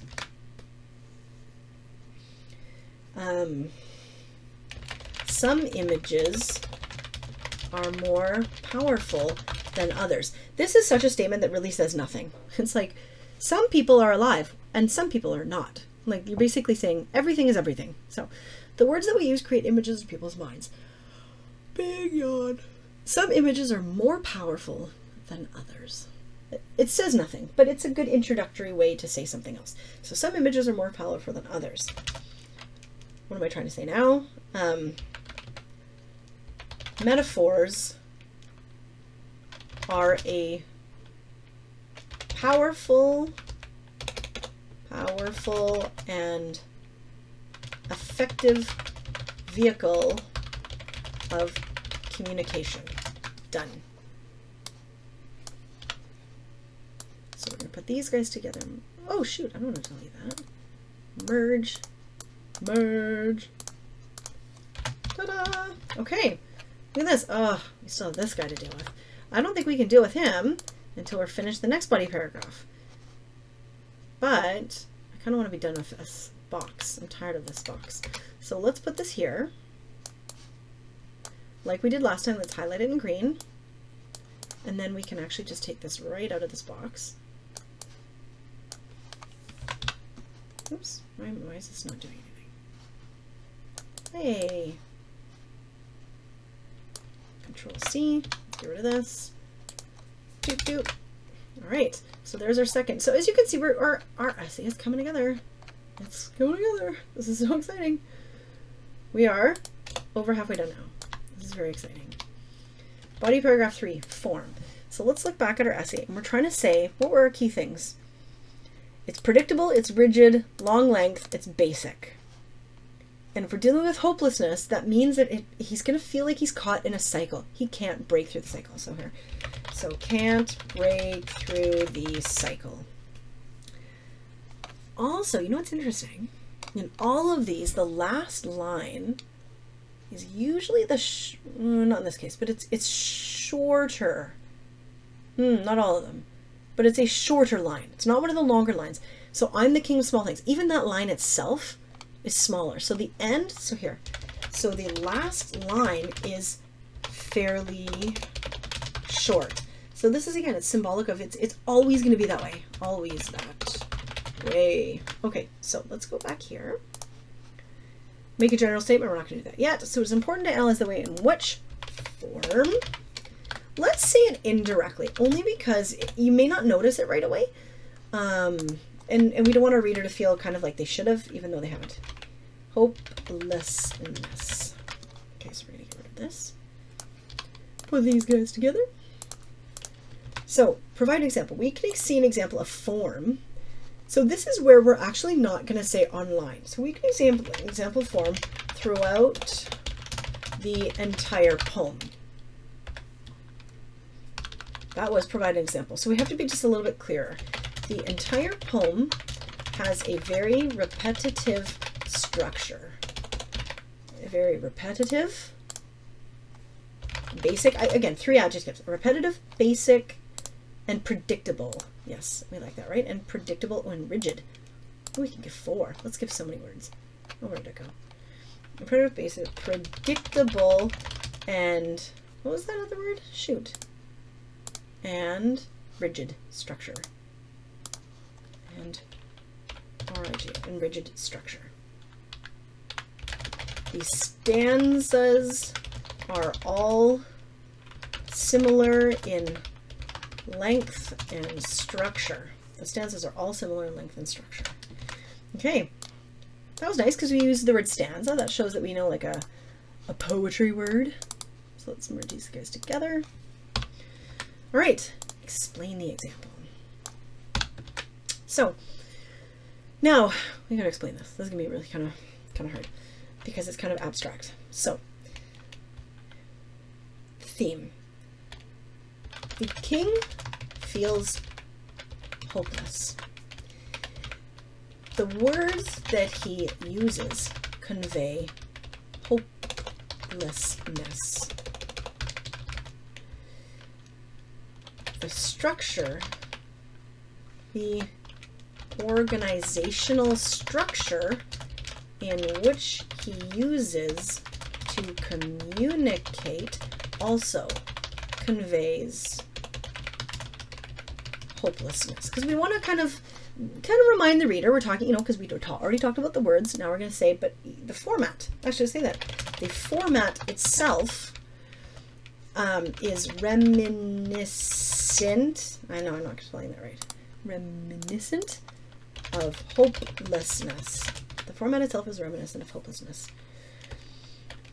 Because the form is so rigid, we're going to kind of use our words, but maybe think of another one. What else do we have?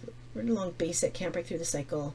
And cyclical is so rigid and cyclical, it reminds the reader that so too is his hopeless, oh my goodness, hopelessness. Because the form is so rigid and cyclical, it reminds the reader that so too is his hopelessness. It creates a subconscious awareness of the king's inability to break through the cycle, to break through the negative cycle, emotional cycle. Okay, we're going to explain it. Here we are. We have explained it. We are so good. Okay, let's merge this together. So now we have to analyze the example. Man, this is getting boring. Oh well, we can do this. We're almost done. We're almost done. Okay, we have to analyze it. Oh, what did I just do? How did I just wind up there? Jeez. Did I, oh my god, did I just delete everything? No, I didn't. Here's this, intro, body 1, body 2. There's this, okay. So, get rid of this. There. Our eyes, I want to say subconsciously, but that's not the word. Let's write in subconsciously and see what comes up. Subconsciously. Sure, but we already have, we have subconscious, so we can say subconsciously. Our eyes subconsciously interpret information for us, right? This is true. Our eyes subconsciously interpret information for us.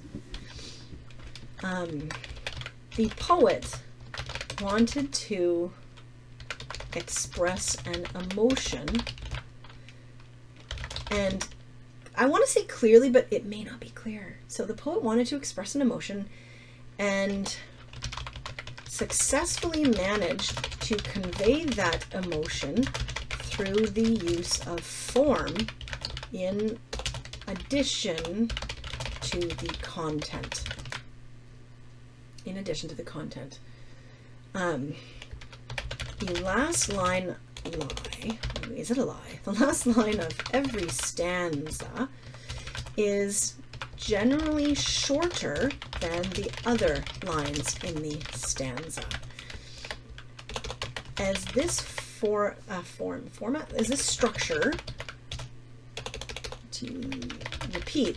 structure repeats, so the last line of every stanza is generally shorter than the other lines in the stanza. As this structure repeats, it subtly, I love that expression, subtly reminds the reader that the king, what is the last line? Hang on, as the last line of every stanza, let's actually copy it. What is the last line so they don't have to go back to the poem? I'm the king of small things. So, I'm the king of small things is generally shorter than the other lines in the stanza. As this structure repeats, it suddenly reminds the reader that the king views himself as being less than those around him. This might not even be true, but I think it's true, so I'm saying it. So, as the structure repeats, it suddenly reminds the reader that the king views himself as being less than those around him. Because it is written down, it has therefore become permanent. The permanency of his structure, his life, is therefore, the permanency of his structure is therefore too daunting for him to survive in. He feels hopeless and trapped. Similar to the done. Similar and trapped. Merge cells. You know, I don't know if this is the right place to mention it, but I find it interesting when you look at the poem. He's like, I'm. He never says I am. Like, even he himself is abbreviated, you know? So let's put this in. So, because it is written down, it has therefore become permanent. The permanency of his structure, his life, is therefore too daunting for him to survive. He feels hopeless and trapped. The last line of every stanza, I'm thinking, is generally shorter than the other lines in this stanza. A stanza which contains an abbreviation of himself.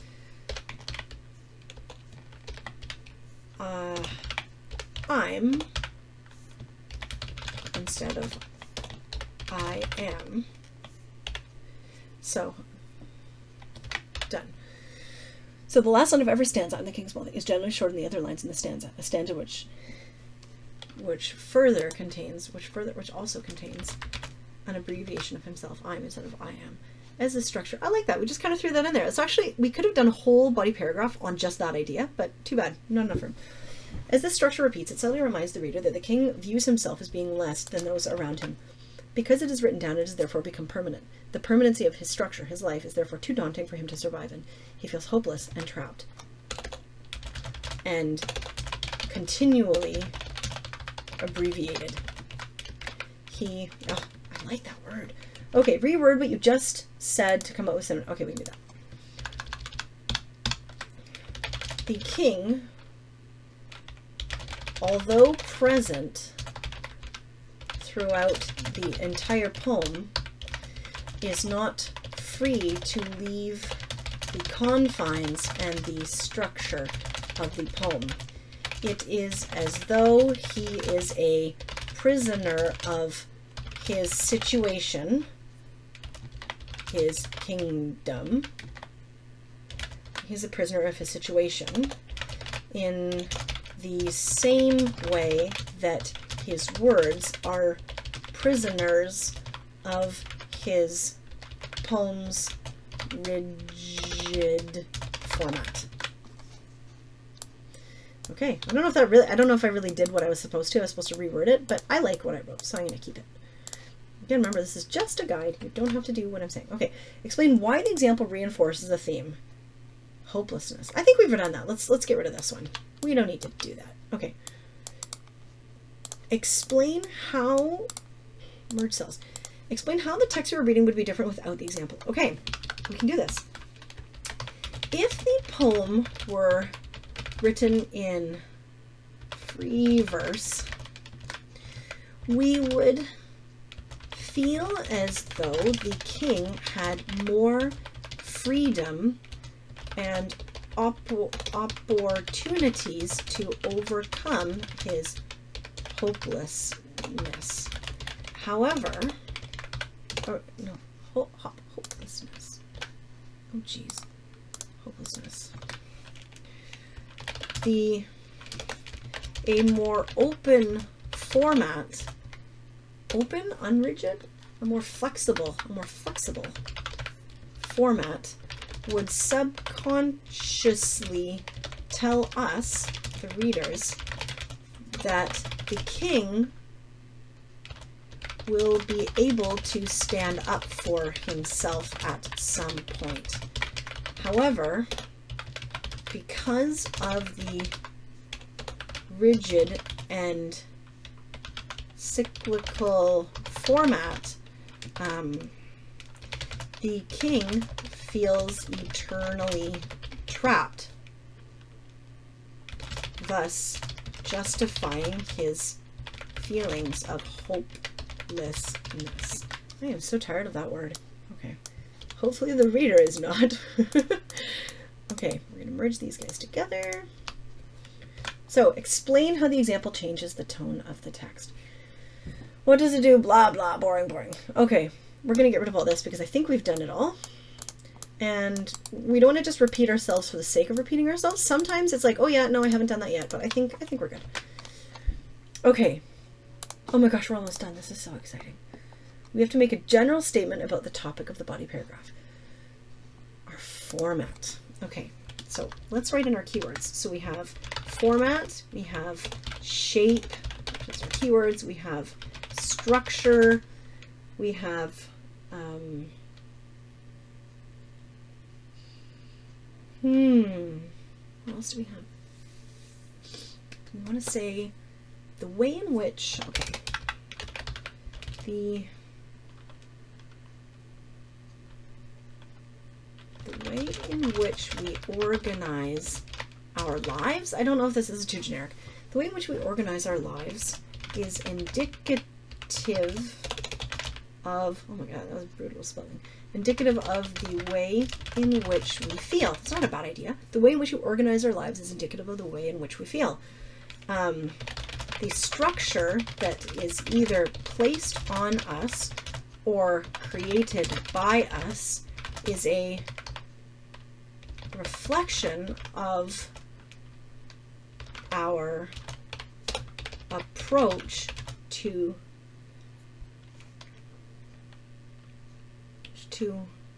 is a reflection of our approach to struggle, of our approach to, no, maybe approach is not the right word, of our emotional state and circumstances. Done. That's just a generic, it's just generic. It's going to be basic. Just basic, basic, basic. Okay, merge cells. Here we go. Oops. Stick these guys together. Okay, and now we have to, look at this. Okay, our final statement. We are so close to being done. So metaphors provide instantly understandable images. We can identify with feelings because of the metaphors. The metaphors are all very desperate and horrible. They enable the theme of hopelessness to be better understood. Okay, so now we have to connect. We have metaphor, we have symbols, and then we have shape and form.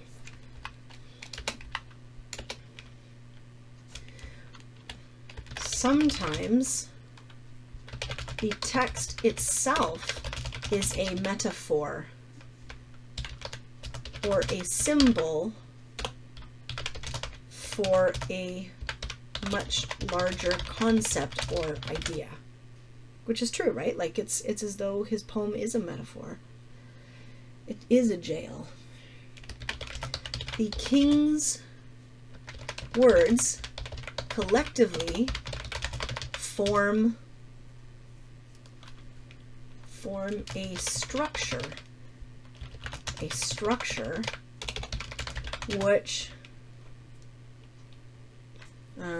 does what? A structure which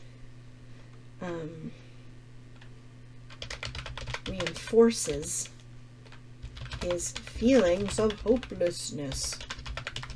All right, I think we've done it because we talked about metaphor, symbols, structure. That's what we wanted. We have all of our ideas in that one small area. Okay, so we're going to get rid of these words. We don't need this. Let's now take this here. I'm going to take it on out and put it right here. Then we need, where did this go? Our final statement before our conclusion. So, let's just go right here. Final statement. And then now we're going to conclude. Oh, this is so exciting, guys. Okay, so make a general statement about the topic. Oh, man. A general statement about the topic. You know what I like to do? This is kind of cheating, but I like to kind of take my introduction and copy it and reword it. So I just copied this. I'm going to come and put it down here. And I'm going to reword it. So what is it? At some point in our lives, we all understand and relate to feelings of hopelessness. It is hard not to feel. So we're going to get rid of this. We don't need this. Let's reword this. But I kind of want to say that sometimes we choose our failures, and sometimes failures, I like this. Sometimes we choose our failures, and sometimes failure has been put upon us. When we fail, we feel hopeless. When hopelessness, I was going to say hopelessness is a feeling that permeates every aspect of our lives. When we feel despondent, that's not how you spell despondent. When we feel despondent and dejected. Again, I'm still just trying to make just a generic, general statement. So, sometimes we choose our failures, and sometimes failure has been put upon us when we feel hopeless. When we are in a situation that is beyond our control, it is difficult not to give into futility. There we are. We just kind of reworded our introduction there. Merge cells. Okay. Make a statement along the lines of, although this poem may have at first... Okay, so let's do this. Although this poem may have at first seemed dark, depressing, and dismal, after careful analysis and examination, one can conclude... Okay, so... Although this poem may have at first seemed Well, it did seem dark and dismal and depressing. It seemed dark, depressing, and dismal. In fact, this poem was rather encouraging and said it was not encouraging and hopeful. And I say, well, at first it seemed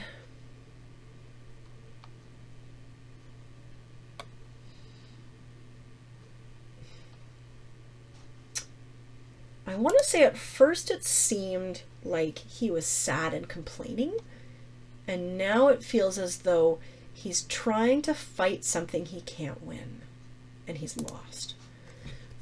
It seemed as though the poet was expressing sadness as a result of, so although this poem may have at first seemed as though the poet was expressing sadness as a result of something, we don't know what, after careful analysis and examination, one can conclude that in fact this poem was portraying an individual who seemingly attempted to rise above their circumstances. And I have to quote, because there's one line in here, he says, but I'll wait my turn, my time will come. I'll wait my turn, my time will come. 17, 18, 19, line 19. I'll wait my turn, my time will come. Line 19. Although this poem may have at first seemed as though the poet was expressing sadness as a result of perhaps depression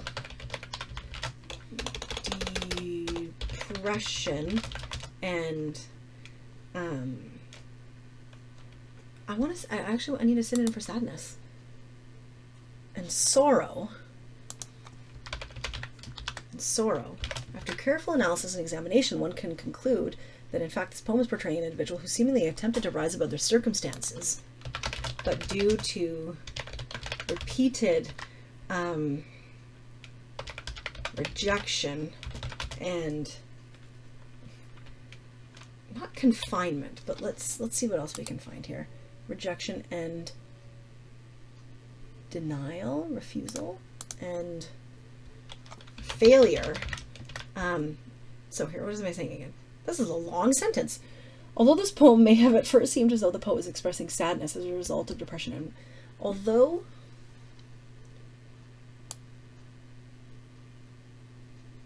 this poem may have at first seemed as though the poet, that's actually too wordy. Although, let's say it may have at first seemed as though the poet was expressing sadness as a result of depression and sorrow. After careful analysis and examination, one can conclude that in fact this poem was portraying an individual who seemingly attempted to rise above their circumstances.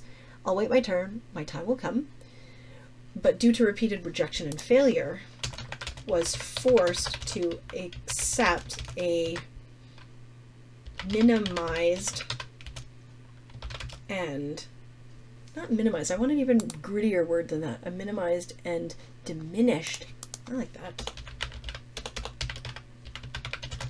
existence. I thought it was E and Z. But due to repeated rejection, I was forced to accept a minimized and diminished existence. And devalued. Minimized, devalued, and diminished existence. Done. That part is done. Let's put this together. Merge cells. Merge cells. Stick this guy together. Remind the reader about the 3 main body paragraphs which you discussed. So it says, for example, okay. The poem's use of, I'm just copying from right here. So the poem's use of metaphor. No, what did we start with? What was our very first one? We talked about syllable words. So the poem's use of word choice, metaphor, and rigid structure. What are together? directly reinforces, or intentionally reinforce the theme of hopelessness. First person okay, so the poems, because I just want to recap what it is that I've covered so far. So the poem's use of word choice, metaphor, and rigid structure intentionally reinforce the theme of hopelessness. The message was conveyed through content and form. Was successfully conveyed through content and form. Merge cells. Oops. Many people like to conclude with a question. This is a decently safe tactic. You could ask a question such as, would this poem have been successful without a reliance upon repetition? Perhaps we'll never know. The point of the question is to show that you're aware of implications of word choice and or content. Don't just ask a random question such as, we have to ask ourselves, would this have been a better play than a poem? Okay, While the narrator in the poem experiences inner conflict regarding the decisions of his life, would his journey have been shadowed with a similar degree of nostalgia had he chosen that? Oh, okay. All right, let's do this. So, while the king experiences, I actually like those words, inner conflict and turmoil, while the king experiences inner conflict and turmoil regarding the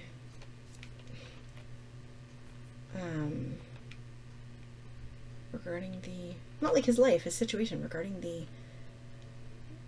what am I trying to say here? The way the people regarding the situation in which he finds himself. That's basically, I'm just saying his situation, but I want to make it sound a little wordier. So while the king experiences inner conflict and turmoil regarding the situation in which he finds himself, we have to ask, it is not interesting or exciting, it is something to ask ourselves whether or not the king, and let's go back, what is the question we have now? Will his time come? He's the monarch without a throne. He's the king of small things. So how can he be a monarch without a throne but still be a king? So while the king experiences inner conflict and turmoil regarding the situation in which he finds himself, it is not imperative, but let's put that word in there. That's like necessary. It is interesting. It is thought-provoking. Sure, why not? It is thought-provoking to ask ourselves whether or not the king, who by his own admission was, what does he say? A monarch, the monarch without a throne. 21 to 23, the monarch without a throne. Line 23. So while the king experiences inner conflict and turmoil regarding the situation in which he finds himself, it is thought-provoking to ask ourselves whether or not the king, who by his own admission was the monarch without a throne,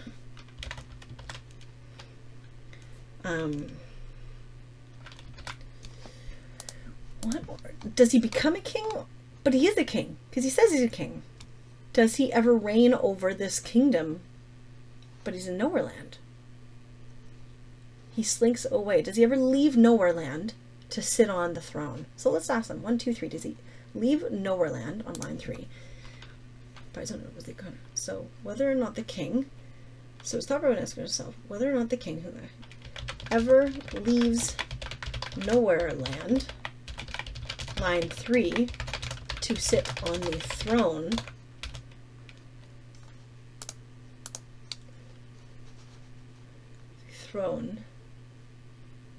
in the kingdom on Arson Springs, in the kingdom.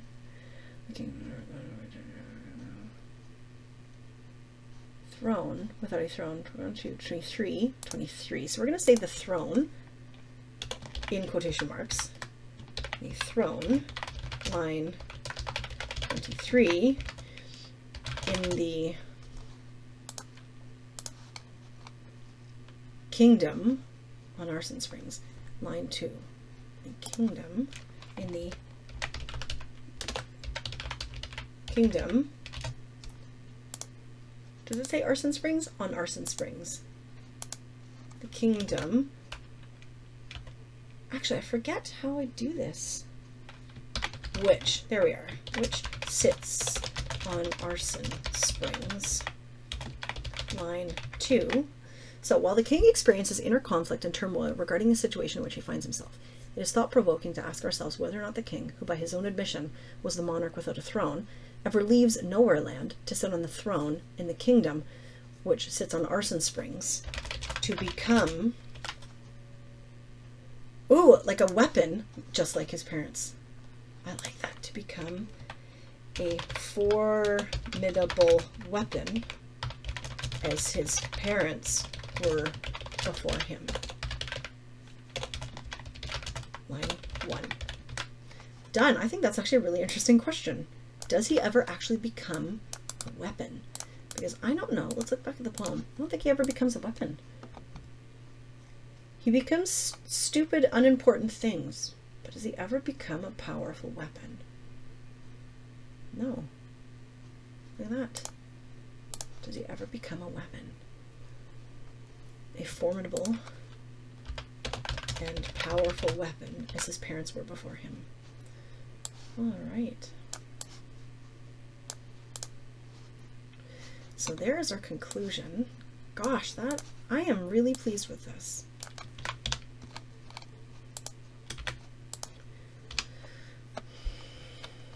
All right, look at this. We are almost done this, you guys. Final statement there. Let's see if we need one actually. So more flexible format would subconsciously tell us, the readers, that the king will be able to stand up for himself at some point. However, because of the rigid and cyclical format, the king feels eternally trapped, thus justifying his feelings of hopelessness. Yeah, we need a statement. Okay, so he's trapped. We need the idea of trapped. And then we need the idea of failure, because that's how that one begins. So, however, because of rigid and cyclical format, the king feels eternally trapped, thus justifying his feelings of hopelessness. His enclosure leads to feelings of failure, which in turn create more feelings of hopelessness. So there, we've now mentioned failure, which is we're going to talk about right here, and hopelessness, which we just talked about right there. We just needed some kind of transition. Oh my gosh, guys, look at this. We are one line away from being done. We have to fix this. Additionally, as the longest word, we also happen to notice the word because it's a foreign word. Yeah, that's way too many words. Additionally, as the longest, there needs to be a better synonym for word name chat. So additionally, as the longest word, we also happen to notice the word. Additionally, let's just say because it is the longest, we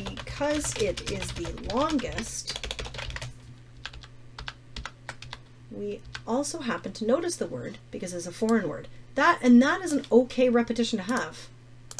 Done. Look at this, guys. There's our essay. So now you can feel free to stop reading or listening to the video. I'm going to now read you this essay from start to finish, and you can see we only spent what, an hour and a half on this. We would have to spend more time if we were handing this in like for a very revised essay. It's not revised at all. We've just written. We didn't barely go back and do anything. So I'm just going to read it out. Even if I see something that we should fix, I'm going to try not to comment on it if I can. Okay. So at some point in our lives, we can all understand and relate to feelings of hopelessness. Oh, by the way, I want to tell you, this is going to sound random. I wrote the poem because I really like analyzing things that I wrote so that I know that I'm right or if I'm wrong. Because sometimes we analyze something and we're like, you know what? I don't know if I've got the right answer. But you know what? The nice thing is that there's not always a right answer. Is that it's how you feel about it, especially if you're doing like a reader response type of analysis. I can say whatever I want, but if you're going to hear something different in my words, then that has then created a different meaning. So I'm telling you right now, we are correct with our essay, because I know we are, but you're also correct with it if you picked like 20 other themes. I've done this enough times with other kids to see that they have picked a different theme every time, and every essay was like an amazing essay, because it's like, yeah, they picked up on something that I wasn't even aware of, and I'm the one that wrote the poem. So here we go. So at some point in our lives, we can all understand and relate to feelings of hopelessness. It is hard not to give in to feelings of futility when our situation might feel dire and we feel despondent. This essay will analyze the poem The King by E.G. It is the intention of this essay to argue that the theme of The King is hopelessness. We will examine how the theme of hopelessness is portrayed in The King by analyzing the way in which word choice, literary devices, and form are intentionally used to communicate the theme. The theme of hopelessness is communicated intentionally and successfully through the use of some very powerful and well-chosen words. The words that we use both directly and indirectly influence our message. Our words are a reflection of our state of mind. A positive and strong vocabulary represents a proud and robust emotional state. Conversely, a basic and mediocre vocabulary reflect a despondent and negative emotional state. It is important to analyze the way in which word choice indirectly reinforces the theme of hopelessness. We can see an example of word choice on line 9. I'm an accent circonflexe. Word choice can influence the way in which we hear or understand the words. When we read the poem, we become aware of the fact that most of the words have few syllables. However, on line 9, we see the word in the poem with the most syllables, circonflexe. As a 3-syllable word, this word stands out against the other 1- and 2-syllable words. Additionally, because it is the longest, we also happen to notice the word because it is a foreign word. Circonflexe is an accent used in the French language. It is found underneath the letter. In this case, the intentional word choice by the poet helped to convey the theme of hopelessness, as the poet feels surrounded by small things, symbolized by small words. The voice in the text is expressing sadness at being the king of small things. This is further clarified by the use of small words.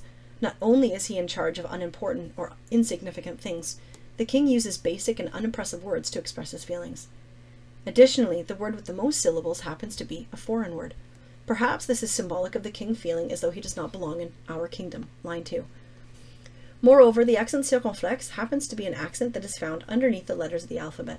This is also symbolic of how he feels. He feels as though he is less.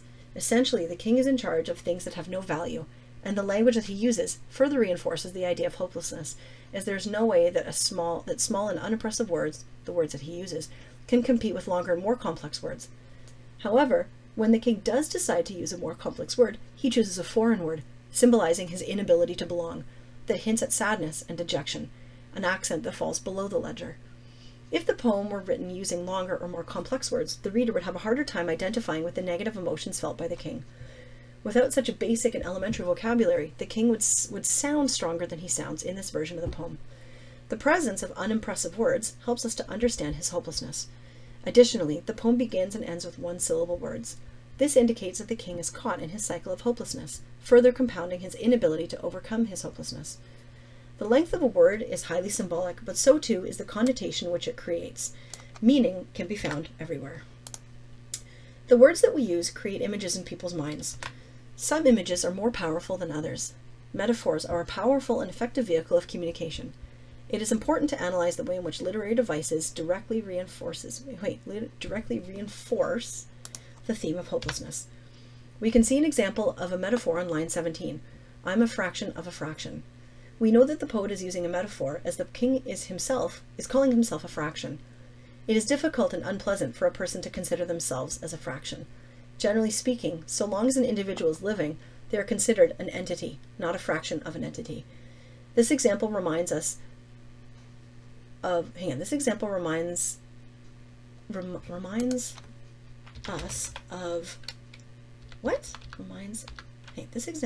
us of hopelessness. Oh, there we are. Comma. Good thing we're reviewing. As he sees himself as small and insignificant. Typically, if the king is going to refer to himself as a fraction, we can easily imagine himself as 50%. However, when he refers to himself as a fraction of a fraction, we can then easily mentally, oh, I said easily twice, that was going to bother me. We can effortlessly, now let's do the first one, we can effortlessly imagine him as, okay, however, when he refers to himself as a fraction of a fraction, we can then easily mentally picture the king as representing 25%. Although a fraction can represent any percentage, it is unlikely that he is referring to himself as a number that is close to 100%. It is possible that he thinks of himself as 1% of what is expected. We do not know what exact number it is, though. What we do know, though, we can't say though twice, though. It is possible that he thinks of himself as 1% of what is expected.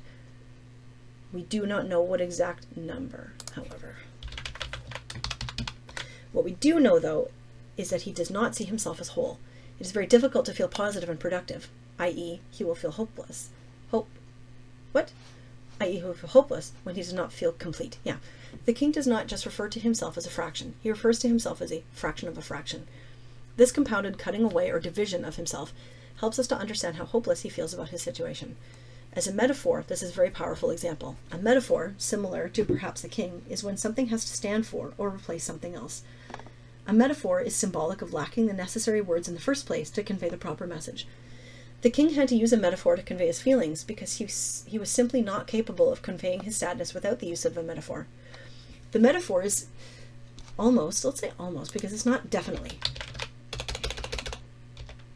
The metaphor is almost symbolic of literary and linguistic failure.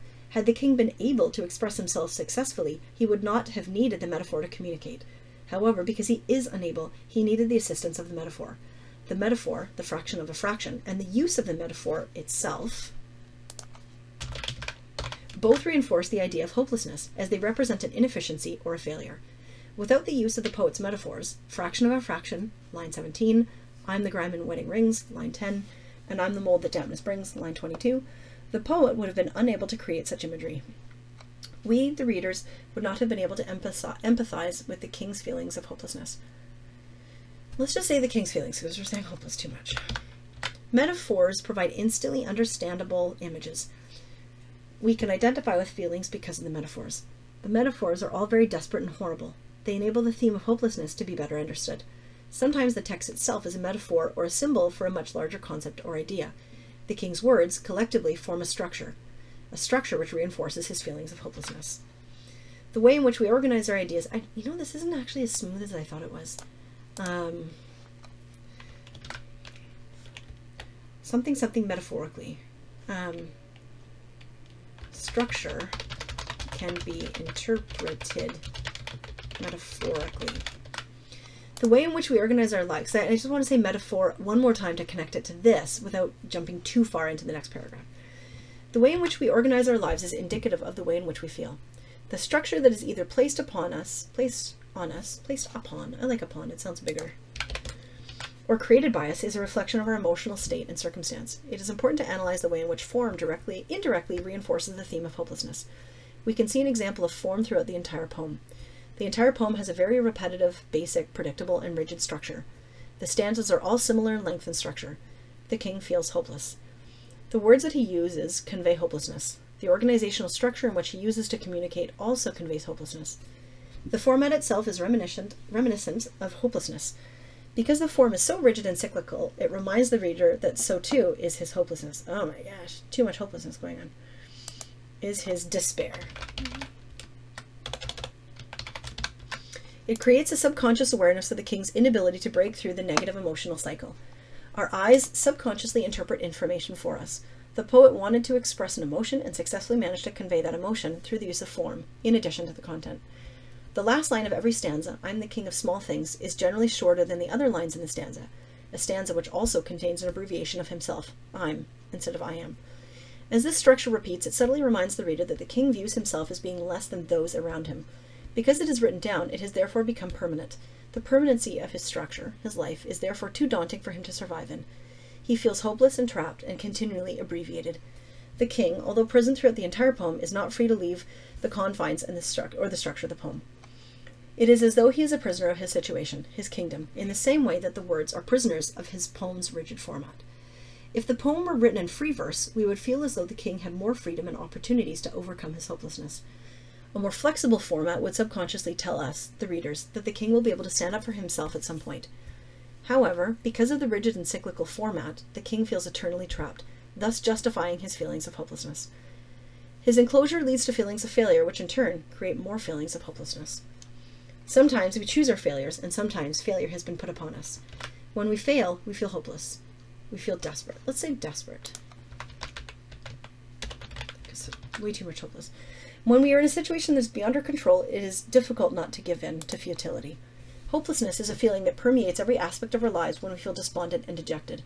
Although it may have at first seemed as though the poet was expressing sadness as a result of depression and sorrow, after careful analysis and examination, one can conclude that in fact this poem was portraying an individual who seemingly attempted to rise above their circumstances. I'll wait my turn, my time will come, line 19, but due to repeated rejection and failure, was forced to accept a minimized, devalued, and diminished existence. The poem's use... Actually, I just want to... I gotta put in, I'm the monarch without a throne. I can't leave this alone. I'm the monarch without a throne. 21, 22, 23. I'm the monarch without a throne. I can't leave this here.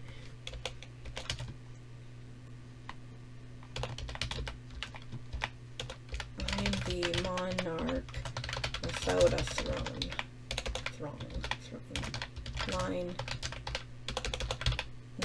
23. The poem's use of word choice, metaphor, and rigid structure intentionally reinforced the theme of hopelessness. The message was successfully conveyed through content and form. While the king experiences inner conflict and turmoil regarding the situation in which he finds himself, it is thought-provoking to ask ourselves, I don't know if I like thought-provoking, it's imperative, to ask ourselves whether or not the king, who, by his own admission, was the monarch without a throne, line 23, ever leaves nowhere land, line 3, to sit on the throne, line 23, in the kingdom, which sits on Arson Springs, line 2, to become a formidable and powerful weapon, as his parents were before him. It leaves us to ponder the following question. If indeed the king ever manages to become a weapon, we want to, like, what weapon is he going to become? Which variation of destruction will he be? Which variation of destruction will he be? Because we want to, like, is he going to become the atom bomb? Like, is he going to be more powerful than his parents ever thought capable? So, okay. There we go. There is our essay. Look at this, 1,850 words. Good job, guys. We are done.